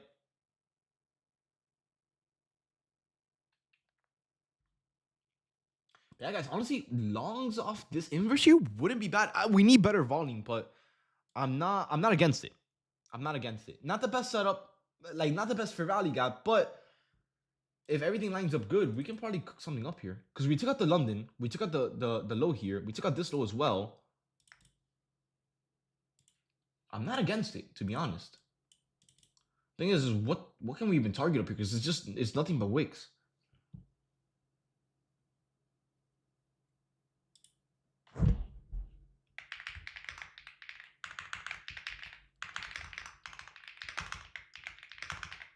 I just don't know if we can get buying pressure here, especially with the news coming out. And if anything, we wouldn't be surprised if more news comes out. So I don't know if it'll be too safe to really look for longs off this. I'll keep it open as an idea. But I'm not in love with it all the way. I'm not gonna lie to you guys. I really do like the idea. I'm mainly going based off the fact that we took out this double bottom here and alongside this, and we're trying to sweep it. So if we can get some buying pressure, longs of this inverse would be our only choice off the 5 and 1 minute time frame right here. We can inverse that and maybe see higher. I just don't know how much higher we can see because once again the market has been chopping. The whole reason why we're down here is because Trump news came out. Notice how once the news already came out and the market is priced in, we're not moving anymore. That's the part that's worrying me a little bit. So yeah.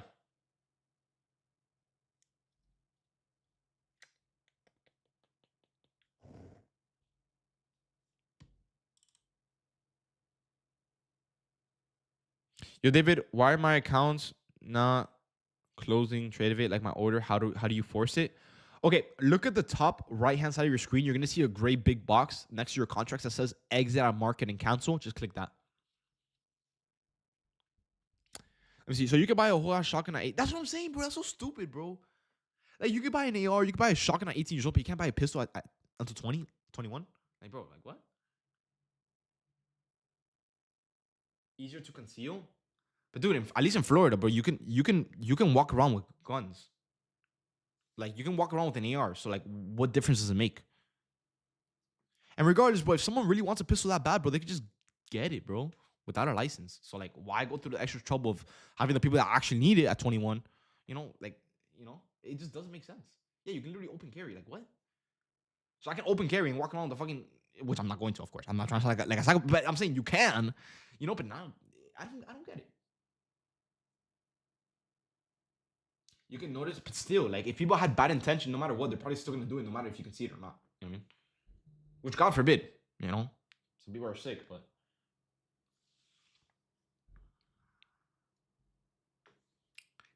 please help my orders. Yep. Oh, try refreshing your trade of it. I mean, I've never really had that issue, or just try selling it one by one, because it's probably like a copy trading issue. Try sending all your all your orders one by one.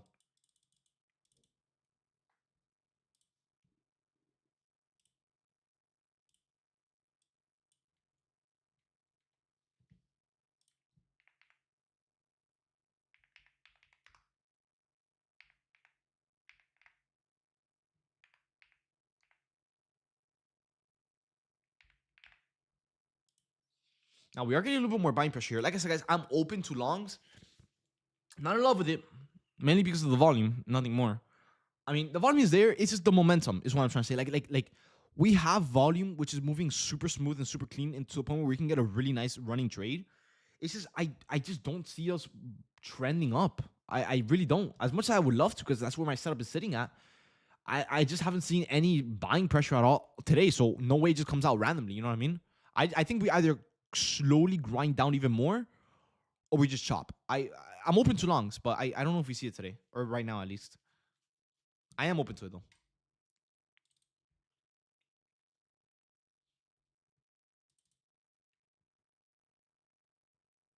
Maybe we wait for Asia. Nah, bro. Lately, bro, Asia has been so garbage, bro.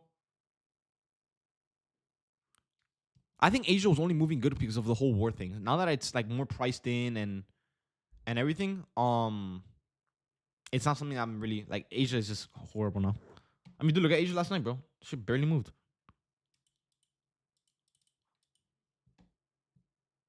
Asia last night, fire emoji. No. It was more of a garbage emoji, bro. I think it was this thing did not move, bro. David, what is this? I don't know, but I've never had that issue. Um. Oh yeah, let me read your message, David. I have a question. I've been wanting to ask you, why do you have NQ chart open when you trade M and Q? It's pretty much the same thing. For some reason lately, M and Q has been moving differently than NQ, but I've always charted NQ.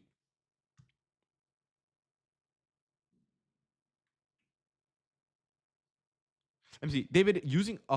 Hey David, starting a new 50K Apex account using your trades. How long does it take to hit the 3K goal to pass? It depends on how much you're sizing.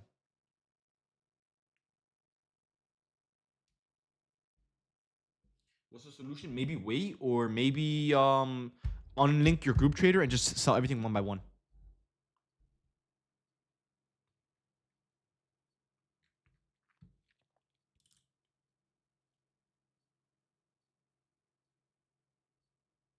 Do I have a hello, yo? Can you hear me? Just sell everything one by one. Like ungroup your copy trading, just sell everything one by one. Click the gray button, the exit out market and cancel. And also try refreshing your trade bait. That's like the best. That's like the only thing you can do.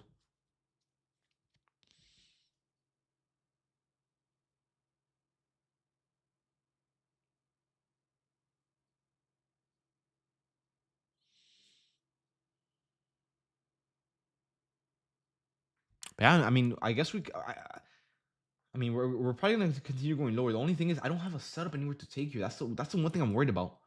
Cause yeah, I'm open to taking shorts as well. I mean, I'm not against it, but like, from what you know? Well, I mean, we have a 15-minute here. Maybe. Right now, I'm just not in love with anything in this market today. Previous day low. Yeah, we could trade into the previous day low, but like, what from what setup? I'm not just gonna take shorts randomly. You know what I mean? I at least need a retracement somewhere.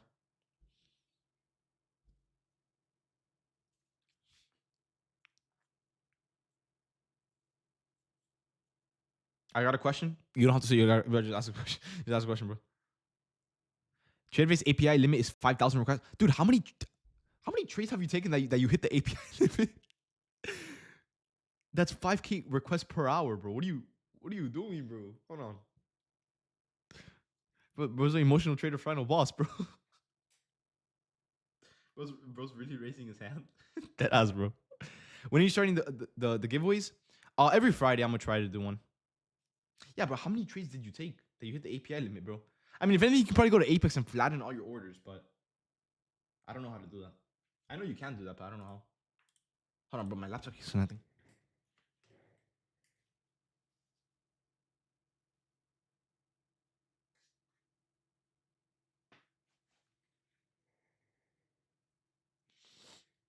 Might be a cash day. I don't want to say it's a cash day. I mean, like I said, we have setups. It's gonna take a while to see them, which I'll see on stream for. I don't have a problem with it.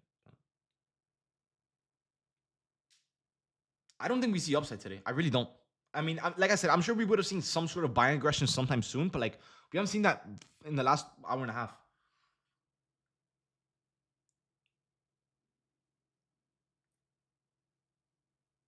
We have done 230 points. We still have room for lower. We can keep going down. It's just we don't have a setup. So it's like what can I take here? I mean, there's something on the 5 minute here, maybe. Hey, I mean, maybe we can use this on the 5 minute here. It's a small gap, but it's something.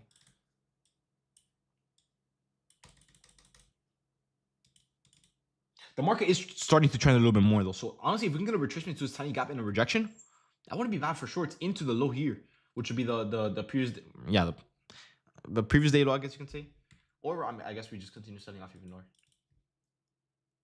You missed shorts on the 15 minute IFEG? No, I said I wasn't gonna take that one because that fair value gap. First of all, those shorts were literally impossible to catch unless you chased it because obviously that's where the big dump happened. But if you're using more technicals, this fair value gap here had a level of liquidity in it, which I'm not trying to take shorts with the level of liquidity in the gap. Yeah, no, it's not something I really like to do. Like I'll do it sometimes, but this one, even if I wanted to, bro, that shit would have been impossible to catch. It was way too fast, and I wasn't even paying attention because obviously I wasn't prepared for it. But I mean, it kind of seems like the market might want lower here.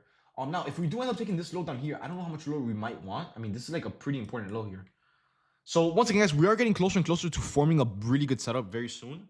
So maybe we get one during lunch hour. Maybe, I don't know, maybe now, lunch hour, maybe during the PM session. But I'm sure we can get a setup today. Just hopefully the momentum stays live.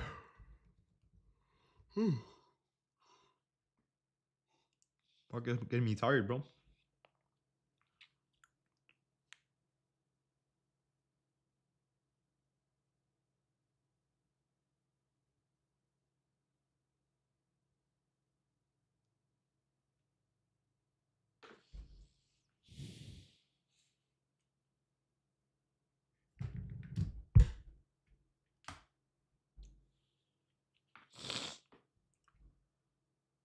Dude, I mean, we're going to keep selling off, so we're probably going to see this low before we form any setup.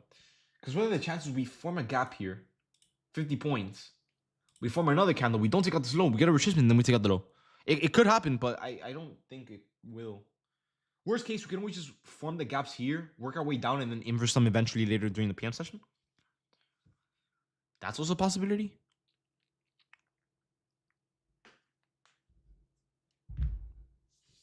I mean, I guess the earliest setup that we can get right now is maybe like a retracement to a small gap and then go down, or maybe inverse it as well because it is above the level of liquidity at 612, which would be the double bottom here.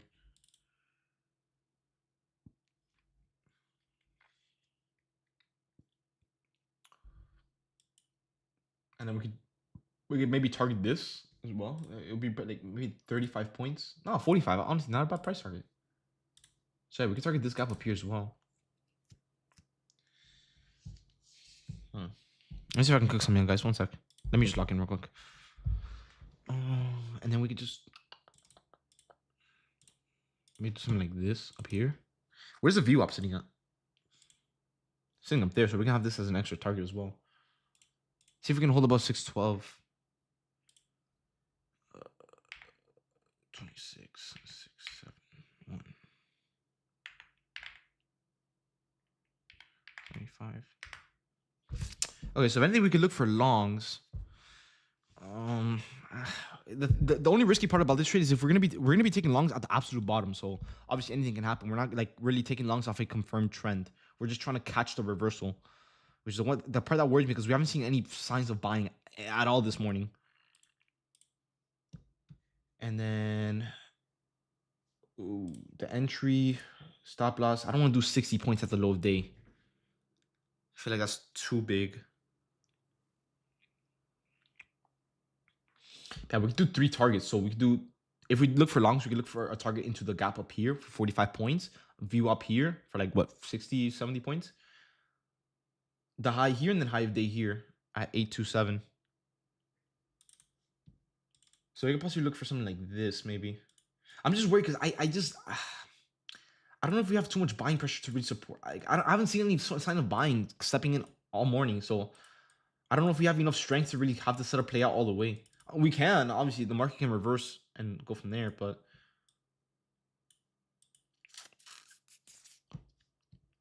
I mean, we're getting it right now. We're getting a deal sweep. You see how we react off this retracement here, off this gap here.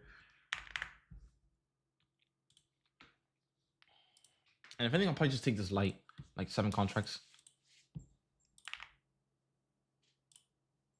Okay, guys, I mean, start paying attention. I mean, we are approaching this inverse here. So see if we can even get it. I'm just worried because we would be entering longs before the MSS forms or before we get like a very consistent trend.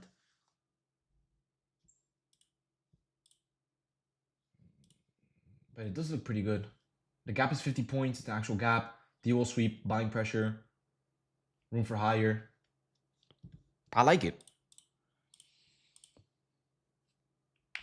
It'll definitely be a slower trade though.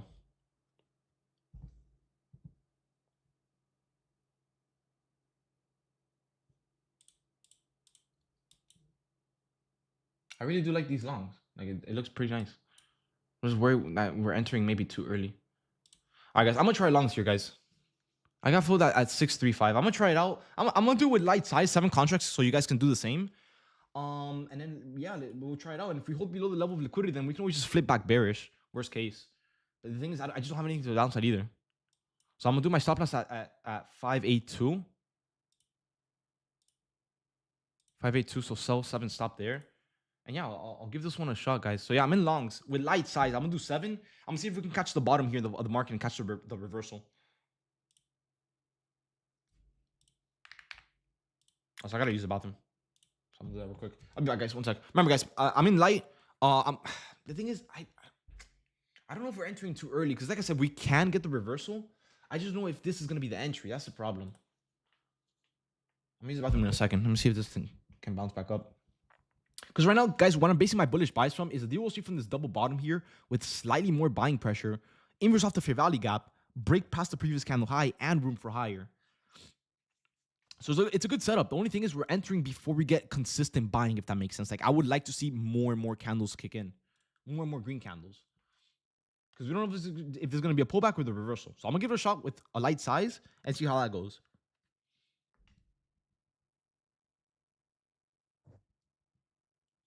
I'm going to keep this on watch. I just hope we can hold above. As long as we hold above 612, then that shouldn't be an issue.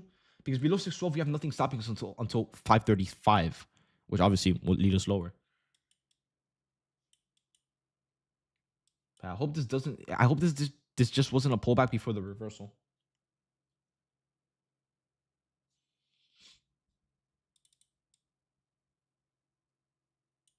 Because the thing is, if we go lower, like I just don't have anything to enter from. That's the one part that worries me. Because yeah, we could trade into lower here. If we would have gotten like a retracement plus a rejection off this gap here, we would have been in shorts. But since we got an inverse with the DO sweep, I kind of want longs. You know what I mean? Now, worst case, if these longs don't work out and eventually later on in the day we end up pumping up, maybe we just enter off a pullback, we can always just enter off this 15-minute inverse instead during the PM session. Worst case. Worst case.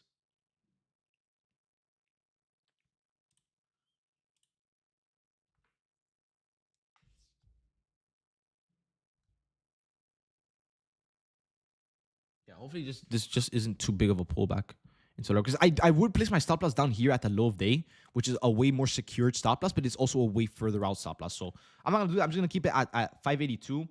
If it bottom ticks us, then so be it. Yeah, this could be this I would say this is a pretty good spot to reverse the market and just completely pump back up. So yeah. And by the way, guys, I'm gonna go use the bathroom because I actually do have to use it. So be right back in 2 seconds.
Okay, guys, I'm back. Have we done anything? Not really. At least we're holding it. But okay, so now one thing I will say, guys, is from the looks of it, if we can flip this candle, you guys saw we got the pullback here in this candle, right? If we can flip, since we already flipped this candle from red back to green, if we can flip this candle back into a high breakout up here, I might add more into my position because I'm not gonna lie, I feel like I'd size a little bit too light. And if we get the confirmations for even higher, we can probably catch the bottom of the markets. That's if we snipe this double bottom sweep here, which is what we're trying to do off this right here. But we're struggling to, I'm not gonna say we're struggling to hold it, but we're trying to hold above 612. So if we can flip this candle back to green into this high up here, maybe I add into like a 15 size position. I've been adding a lot more into my trades lately. I'm not gonna lie. I look fuck with it a little bit. Because remember, the more sometimes we enter trades as like they're confirming, which is why we enter with light size like 7 contracts. But as the trade confirms, you can always add more into it. And I've been doing that lately, and it's actually been paying me a lot of money. So maybe I do that right now if we get a little bit more confirmation. Like I said, I'm not in love with the buying pressure just yet. Yes, we can form it, but I feel like it's a little bit. Oh, and my trade bit froze. Okay, there you go. I feel like it's a little bit too soon, if that makes sense, right? We're working with the first green candle in like 30 minutes. You know what I mean? But like I said, if we can snipe the bottom, just be ready to get paid, bro. So see if we can snipe this here. We just need a little bit more buying momentum into this inverse up here. And if we can get that, I'll just probably add like a little bit more contracts. But that's something that I'll do for myself. If you guys don't want to add, you don't have to. I've just been doing that lately. Like I said, it's been paying me a lot more because I have been playing more aggressive with my accounts. Last week I was sizing 20 counts per trade. Shit, one of the trades I was in 30. So yeah. But let me see if we can break past this high here. I might just add more. I just need like a good buying candle confirmation. Like I need to make sure that buyers are there because remember we're entering too early. You know, like we're entering before the trend starts or before the reversal starts, like as a starting pretty much. So we're kind of early to the party. So a little bit risky, but can definitely pay. Yeah, I'm going to add more here. All right, guys, I added more. Literally the same entry as well.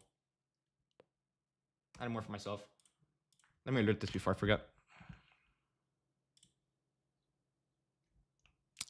And then let me adjust my stop loss because now I'm in 15 contracts per account. 15 stop loss will be placed at 82. There you go. So yeah, same stop, same everything.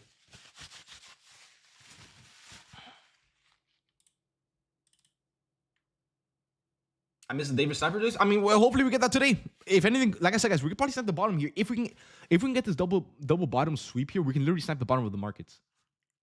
So hopefully, man. Hopefully. I mean, we're pumping up right now. So hey, fuck it. Now, how far is our first price target? I guess we could just. Where's the VWAP? Let me just make sure. Oh, we're in the band, so hopefully that's not too much of an issue. Someone said he was leaving.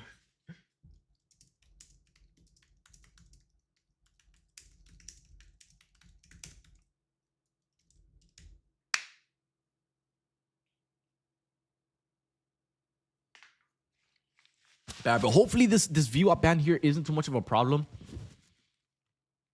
I mean, hey, we got green to red twice, holding above 612. I really do like this. I'm just like I said, guys, I'm really hoping that we can hold above 612 so we can snipe the bottom of the markets. Because remember, we're entering early, or we're entering before the trend actually even starts. Yes, we're getting confirmations, but confirmations and trends are two different things.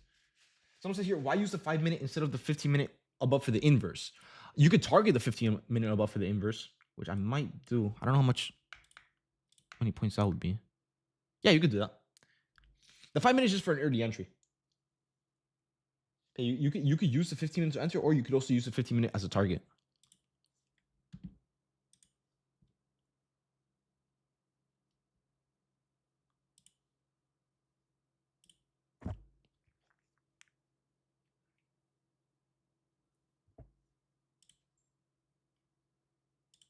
Yeah, I might. Yeah, you're right. I might as well just target this 15-minute because the 5 minutes is slightly above it. So I'll just target the 15-minute for like a quick. Since I'm in a little bit heavier now, I'll probably make more money even with a smaller price target. So I could probably scale most out at this 15-minute bearish rally gap, and then just hold the rest for break even, if anything, for higher. If we can catch the bottom, the even runners can pay like crazy.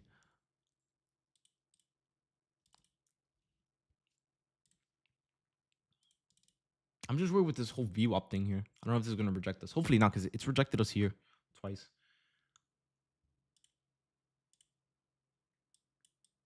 But if we can get another red to green flip, we should be good.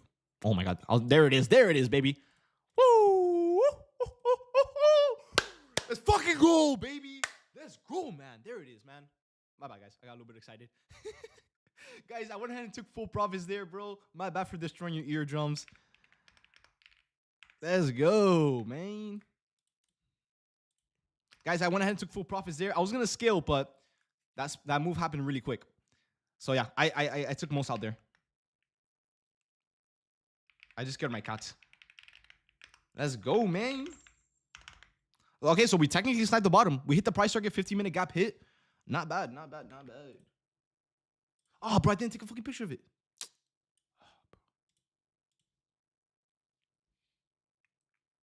Hold up, guys. I went.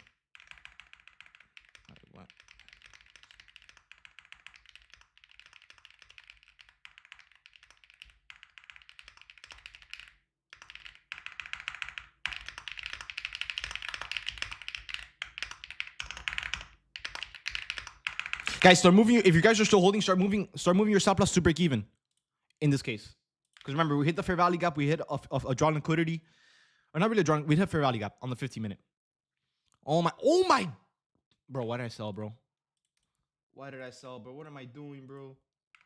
Guys, you guys are making money right now, bro. Let's go. Start moving your stop loss to break even to be risk free on this trade. Hold for higher. Hold on, guys. I'm typing up this alert. Now, guys, remember, go break even. Guys, look, since we sniped the bottom, this means that the market still has a shit ton of room for higher. Because remember, the upside move hasn't happened yet, which means that since we sniped the bottom, we got in at the absolute bottom, and the market has the whole world to go up. So, yeah.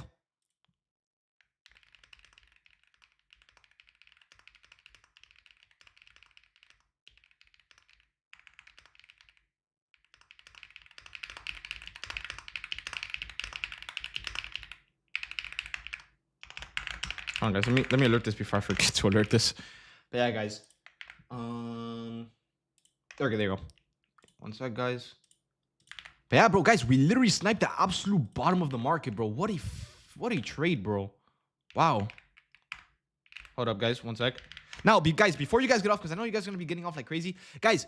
Before you guys get off, spam your profits in the profit channel, guys. I don't say this a lot anymore, and we're still pumping, bro. Let's go. Guys, spam your profits in the profit channel, guys. Spam it there. Spam it there. Hold up. Everyone should be green. No one should be red here, guys. So you basically lose after 25 points. No, I sold at the top. I sold for 40 points. 40 points in profit. Remember, I sold at the spike. Someone say here, good shit, Himothy. I just passed my EVA on one trade. Yes, sir, bro. Nice, man. Nice, nice, nice. Good stuff. Now, bro, obviously, don't be full porting your PAs. Don't be stupid. $771 divided by 15 by... No. $771 per account. Per account. Remember, guys, the P&L always displayed on the screen is one account. Can we take the 15-minute as well? Yes, but I don't know why price is spiking up like this. I know we're all excited and all, but I actually don't know why price is spiking up super aggressive like this.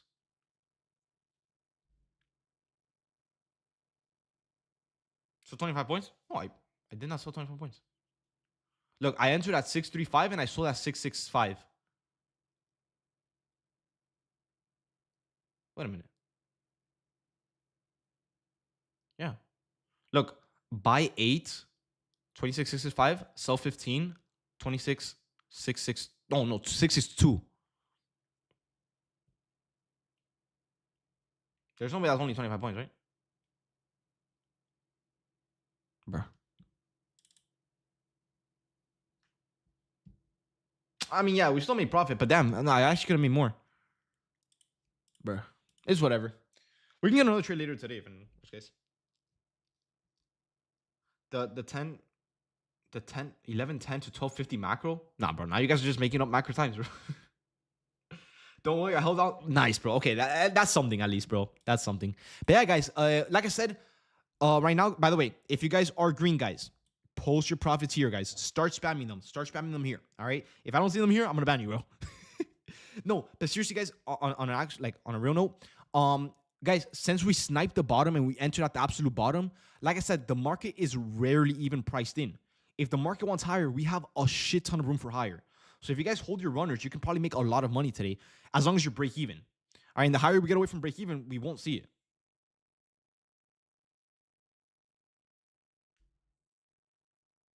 So yeah, so if you guys are in, hold. There's no point in selling, at least for your runners. The reason I sold is because that size heavy and I was up a lot, so I just took it. Hold on, guys, one second.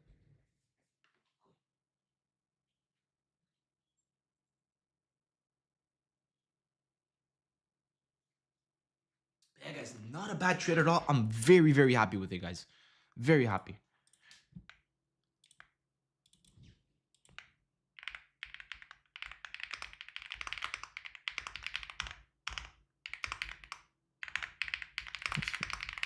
And by the way, guys, before you guys get off, remember, tomorrow is the last day for the Apex 90% off discount. If you guys haven't already, make sure you guys stack up on some accounts. And like I said, I'm going to try to build a reward program around these prop firms. So if you guys support me with my code, I'll support you guys back. You know, I'll reward you with some accounts or some money or whatever. I'm going to try to build something up to see if I can cook something up. But yeah, I'll let you guys know. I'm actually pretty interested in the idea. It sounds fair, right? It's more of like a win-win for everyone. So yeah. If you haven't already, hold on. Make sure to be scaling out most contracts in this area and keep your stop loss at break even. TP is free. Since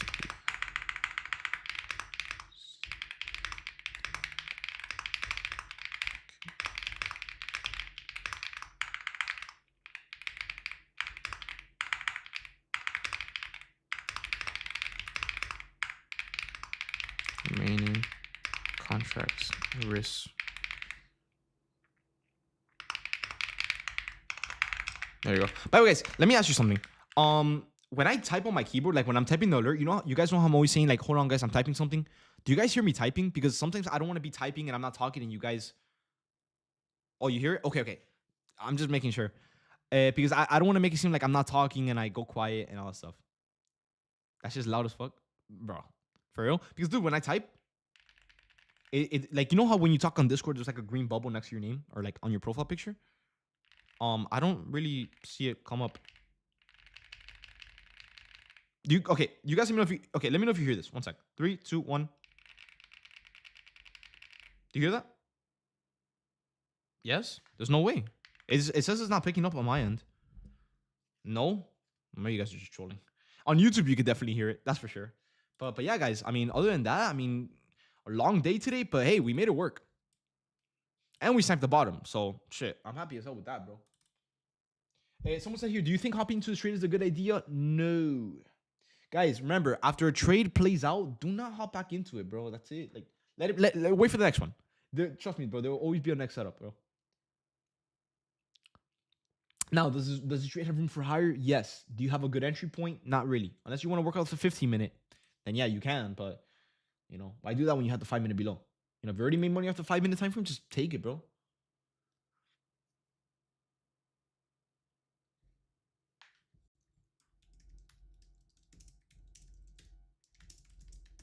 Hold up, guys. 1 sec.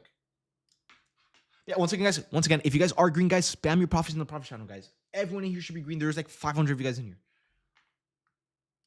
All right. So I need to see 500 profits, bro.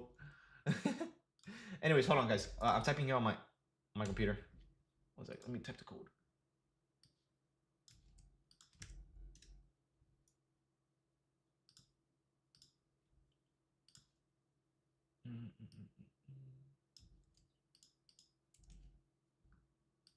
There you go. Okay. But yeah. Now, where did that pump come from? I don't know. I'm not going to question it because it went in our favor. Now, if that dump wasn't against us, I would have been making excuses. You guys already know me, bro. I won't deny it, bro. I won't deny it. But no, seriously, some news came out, though. I don't know what came out, though. Unless that pump just happened randomly. Because what time did we enter at? What time did the pump happen? We entered at 11:18. News came out at 10:53, 10:54, 11:09, and now something comes out 1 minute ago. So I guess the market just randomly pumped up because no news came out. The latest news that came out was right now and at 11:54. So I guess we got lucky with that entry. Very nice.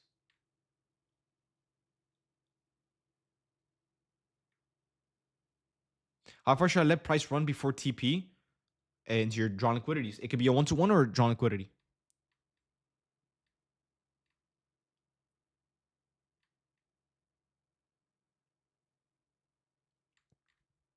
Why do you? I thought I took profit for more, bro. I saw the spike and I saw like 40 points, and apparently I took profit like 30. So I don't know. Plus, I also added more, so I was waiting for a spike to get out, and I was gonna scale, but I saw a spike. I'm like, fuck it. You got slippage. I probably got slippage. That's why. Because remember, we tried selling at the spike. So yeah, we saw higher, and I for some reason I only sold at 30 points. You got slippage too? Financial, but I'm seeing everyone here using financial juice. I might just use them instead of Forex Factory, bro. Because Forex Factory is so unreliable now. It's just outdated. You never did. I haven't checked my DMs, bro. I still have to send some giveaway winners the money and everything. So I got to do that today. But yeah, I think I got slippage. I wasn't paying attention. I was too busy looking at the pump and I just clicked sell.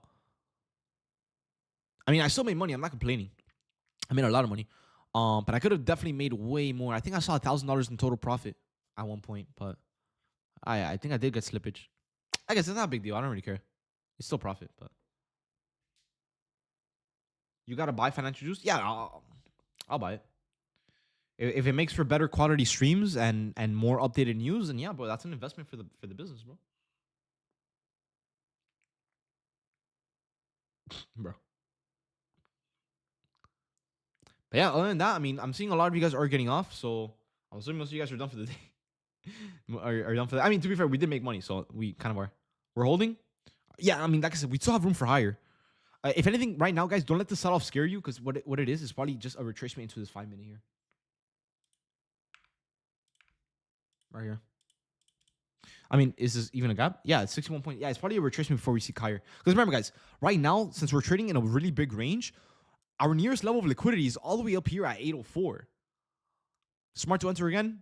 Maybe if we got to bounce off here. Because look, as long as you hold above 612, there's nothing, and the trend remains bullish with higher highs and higher lows. There's nothing stopping you until like these high up here, which, if you want to be exact, 804.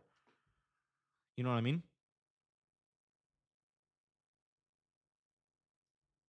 So you can do that. I mean, that's if we hold this gap. If we don't hold this gap, then you might just get stopped out of break even. So I never said I can't help you, bro. I just said I haven't responded to my DMs. I'm not gonna check DMs like midstream.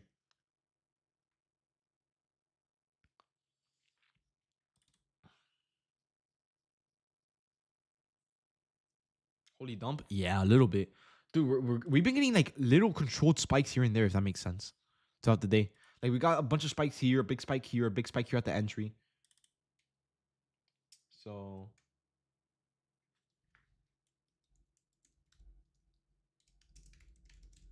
yeah. I have faith holding till 800. Nah. You're doing it. You're overdoing it, bro. Dude, 800 is all the way up there, bro. We can see it, but you're overdoing it a little bit. Take something off, bro. At least go break even. At least. Longs again. You could do longs from this 5 minute bounce here. You could do longs more like, I'm gonna delete this since I'm not really in the trade anymore. You could probably do longs like, let's say we bounce off this low here. You could probably do longs like up here. Something like this wouldn't be too bad. Or maybe like, since we're already kind of at that inverse, you could do something like this. Yeah, you could probably find an entry around like the 690 range. 688, 685, 690, around there. You can probably get that. Now, if you don't hold this gap here, this 5 minute, then it could turn into an issue because obviously there's no more support until your break even. So yeah, if you guys want a re-entry, I'm not gonna take it. Obviously, I'm already green. But if you want a re-entry, you could probably look to take something from here into here. All right, one second, guys. My cat's trying to open the door. Googie. Hey, buddy.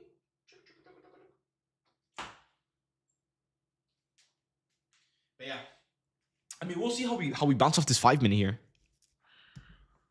David, I have a question. I hit the daily loss limit, but still managed to get a trade and make 2K on the day. Will it remove the profits or let me keep it with Apex?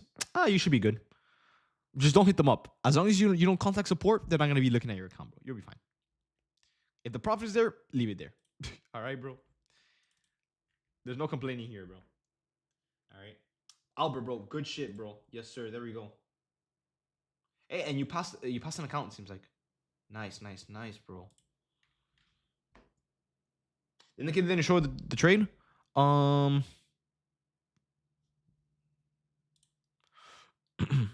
we found the trade, so we still took it regardless. Doesn't really matter, but let me check it out. Like I said, guys, make sure you have your stop loss. If you guys are holding runners, have your stop loss at break even. Because if we can't hold this bullish gap here, there's nothing holding us until break even. All right. So I don't want you guys to turn a really green trade red. All right.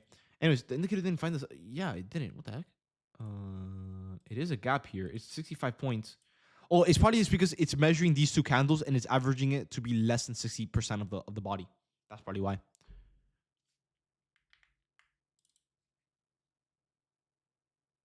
But yeah, it is, the bias is bullish, so I'm sure the indicator would have found the setup. I guess it just didn't like this candle due to the wicks, which in my opinion the wicks weren't a problem, but maybe it's just tracking it differently. Bro, watch this go back to break even. Like I said, bro, I think we have room for higher. Like I said, we sniped the bottom and we have a lot more upside to get into the 800s, if anything. But we need to hold this 5-minute gap. If we can't hold this, then we're probably just going to shoot down into break even before we go higher. That's what I'm telling you guys. Make sure you break even.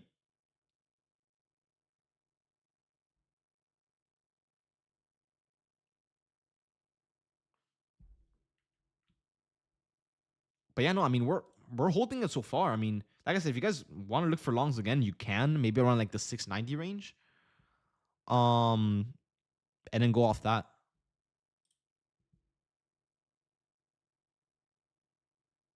Oh shoot, I never. Oh my goodness, that's whatever. David, how do you have VWAP? No, it's VWAP, bro, or some shit like that. I don't know. I don't know how to say it, but it's with an A. I so look, you go to indicators, go to search, VWAP, right here, VWAP, right here, first one, volume weighted average price, volume weighted average price. Not this one, not the auto anchored. I don't know what this is for. But I use this one. Also, I think we did reject off the VWAP. Look at that. Yeah, bro. Actually, VWAP lately has been a cheat code, bro. Although I didn't have it on throughout the trade, we did hit the VWAP there. So not bad, bro. This thing is. What's a better way to learn? Opening a small live account or getting evals? Neither. Just paper trade. Paper trade a little bit. Get familiar. Get more consistent. Once you see more consistency to the point where you're confident in making money, you buy accounts. In my opinion, if you're a beginner, do prop firms. They're cheaper, less, more forgiving, and so on. Yeah, bro. Matt, I agree with you, bro. VWAP has been insane lately, guys. So remember, our first price check was here, then we hit the VWAP, and then we rejected back down. But it doesn't help with psychology. Let me see. Um, it doesn't. You're right, but it. If you want to get more familiar with trading, if you're a beginner, psychology, it's always gonna be a lesson. Like no matter how good you are at trading, it's always gonna be there. So I legit just targeted view up. Yeah, I mean we were also doing that loading. I said I was gonna target the view up as well above the 15-minute inverse. I just had the view up off throughout the trade. But I did tell you guys to scale up here as well. Right here. Let me show you guys something. I put it in the alert channel. Right here. This is where the view up was.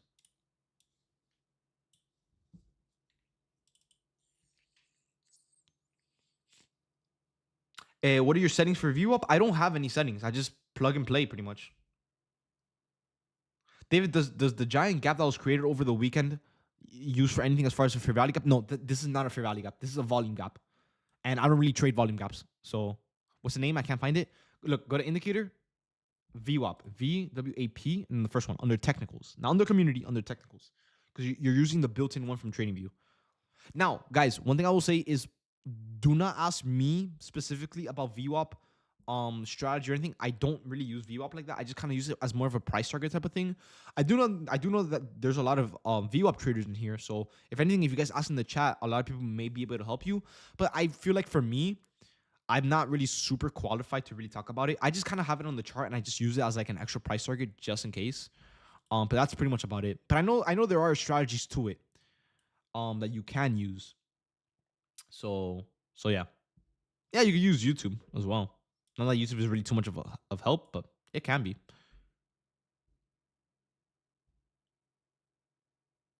When you're sleeping? Yeah, bro, you're sleeping on the job, bro. David, it also goes up to the 15-minute 9 EMA, but I haven't used EMAs in so long, bro. Do you guys know that picture of the old guy blowing the book with dust? That's what the EMA is, bro. They haven't used the EMA in like 3 years. I think it's old, bro.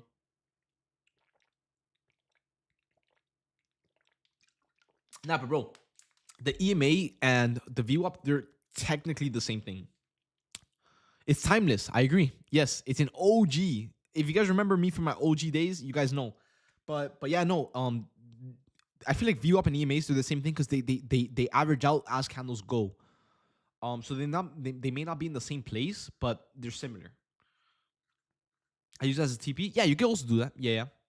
I mean, that's what we did today. We used VWAP as a TP on the 15-minute Fair Value Cup and the VWAP. So, dude, let me see. Plus, how do you figure out a reentry to longs at the 688? Trying to learn. 100%. I love that question. All right, so look, the whole reason why I'm telling you guys to look for longs around the 688 area, if you want to re-enter, is because what are we doing? Look, I'm gonna try to let you answer it. All right, zoom in. I'm gonna zoom in for you. Look at my chart. Look, wait. Boom. Okay, what do you think is happening right now? I'm gonna let you see, and I'm gonna let you answer it, and then you go from there. And I want you to give me the whole rundown. I'm not just saying like, oh, it's a fair value got bounce. No, give me the whole rundown as to why you think we want to see higher.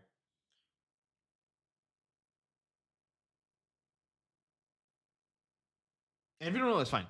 You know what I mean? MSS, it could be. I'm not gonna say anything. I want her to answer because obviously you guys are here to learn as well. You know what I mean? Make money and learn. So I'll put you on the spot. You know what I mean? It's like a teacher picking on you, bro. I'm seeing a lot of right answers. So at least you guys are paying attention. But I want her to answer because she's the one that asked the question. Tap into the gap in partially right. You're just missing a few things, right? Look, check this out, right? So right now, what are we doing, right? First of all, what is the first thing that you always need behind a setup? Always. No. There's no debate. There's no disagreeing. This is something you need. If you don't have it, you can't. A bias, exactly. Where's a bias? Well, zoom out. Right now, we saw that the most recent low that we took out was this double bottom here at 612. Exactly. Take out the drawn liquidity. Exactly. Right. So what do we do all day?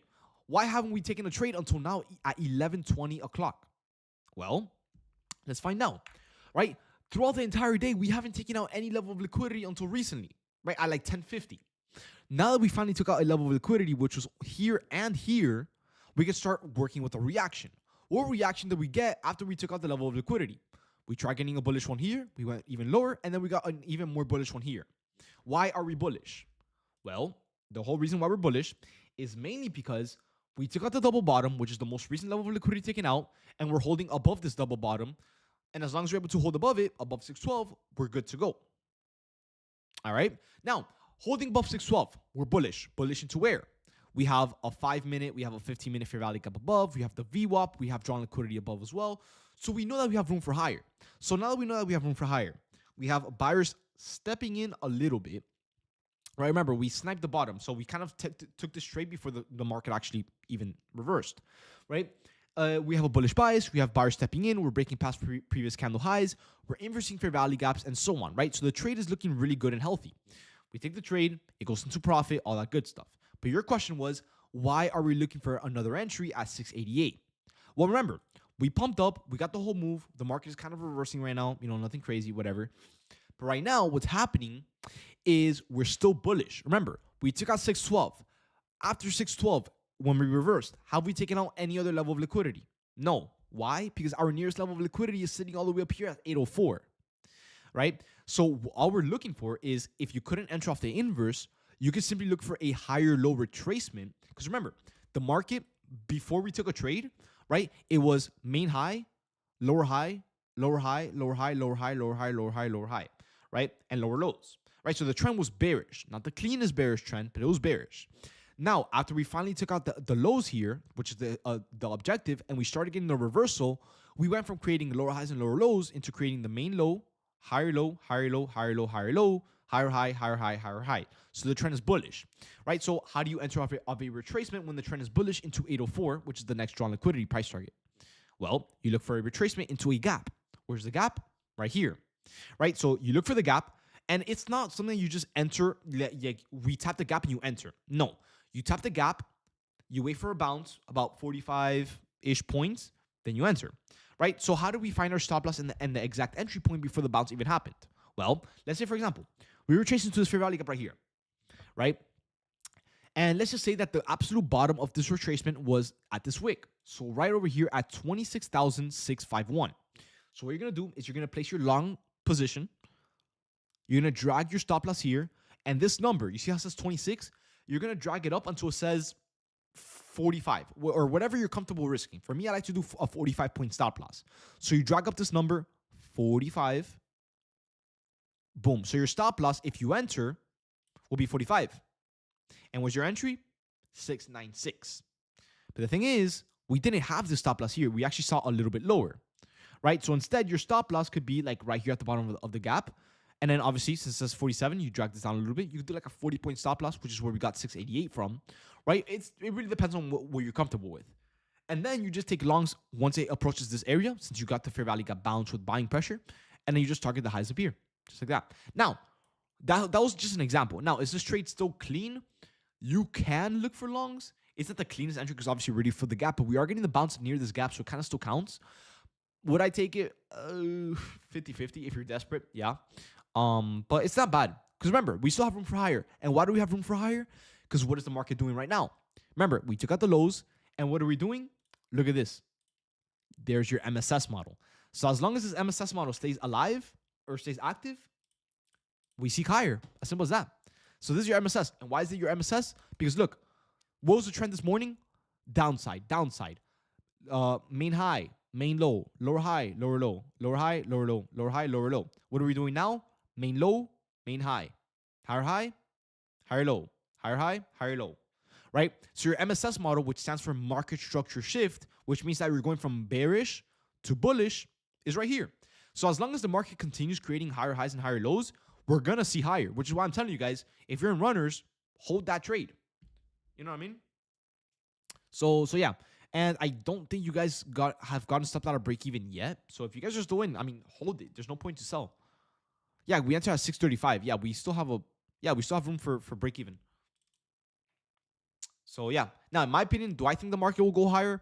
Yeah, as the day goes on. Obviously, the volume today hasn't been anything crazy, but it's moving, you know. So I do believe we can see higher.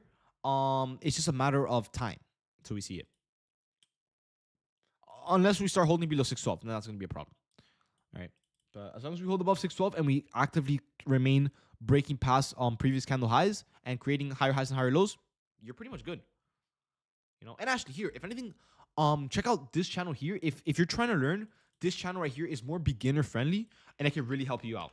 So right here, just watch all these videos and it should be really good. If anything, I suggest watching the 2 most recent videos because those are like the most updated strategy and the super explained one.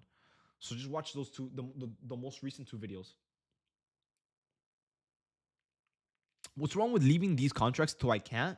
You can. There's nothing wrong with that. Yeah, you can. Now, you're just running the risk of the market obviously slowing down and hitting you break even, but that's risk-free. There's no risk behind that. So you can do that, I mean, if you want to.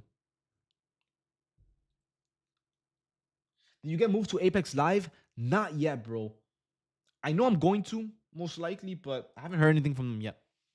And then for the people that did get the email recently saying that they're getting moved to live, they haven't gotten their accounts labeled live yet. So, you know, I'm not really seeing anything on live accounts. But yeah.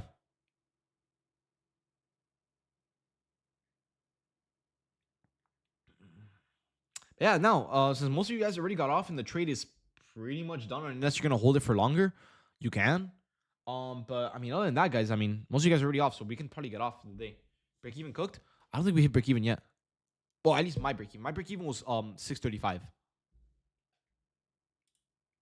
That's not really cooked. I don't know why you're saying break even cooked. We saw 65 points on the trade, so or 60, 65, depending on your entry. So not bad at all. We love you. Much love, Roxy. You're getting off for the day. Yeah, I'm gonna see. I'm gonna try to take out the jet ski today. I haven't taken it out in like a month, so I don't know. Just probably enjoy it before I sell it because, dude, I that ass don't even want it anymore, bro. Like I don't use it, bro. It's just sitting there, bro. It's just that ass eating up my money, bro, for nothing. So I'm gonna take it for a few more spins and then just sell it, bro. And maybe I'll buy another car with the money. You buy for 150 bucks, you got yourself a deal. Bro, why stop having a glitch when I move my stop loss and just close to my position? Oh, I don't know. I don't use Top Step. I wouldn't know. PM sesh? Nah, bro. I'm done, bro. I'm done.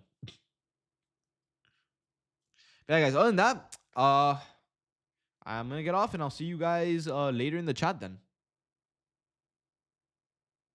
How much? How much did I get the jet ski for? I bought it for 24K.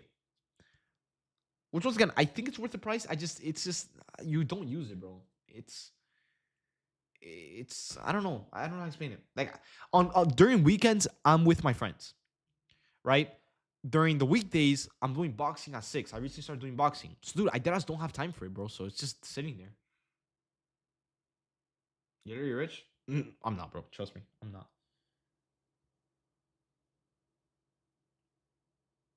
Submit it? I'm not there yet. Not there yet. But yeah, other than that, guys, seriously, I'm going to get off. I'm going to enjoy it for a little bit. And yeah, I'll see you guys later today in the chat. If not tomorrow. All right, guys. But yeah, other than that, guys, take care. Remember, Apex 90% off is ending tomorrow. Keep that in mind, guys. All right. So if you guys want to get some accounts, it's called Blastoise. And yeah, we'll pass them. All right, guys. To get those payouts. But other than that, guys, I'm going to get off. And I'll see you guys later, if not tomorrow, on stream. All right. Let's keep this going. All right, guys. Peace, guys. Peace, peace, peace. And YouTube, hopefully you guys enjoyed the stream. Hopefully you guys made some money with us. If you guys do want to join the premium, I did put the code in the chat. It's code 80 for 80% off any premium upgrade. If you guys want to join, get access to more of my work. I'm way more active in my Discord. You can get daily live trading, real-time alerts with entries, scales, exits, everything on my educational content, and so much more if you guys want to learn my strategy that you guys watch me trade every single day on live. So yeah, if you guys want to join, it's $10. Click the link in the description, the premium link. Use code 80. It'll be $10 and you guys can join the winning side. All right, guys. But if not, it's totally fine. You guys can always stay on YouTube. I'll still be streaming there, of course. And yeah, other than that, guys, I'll see you guys tomorrow. All right, guys. Take it easy. Let's keep making some money, baby. Let's go. Peace out, guys.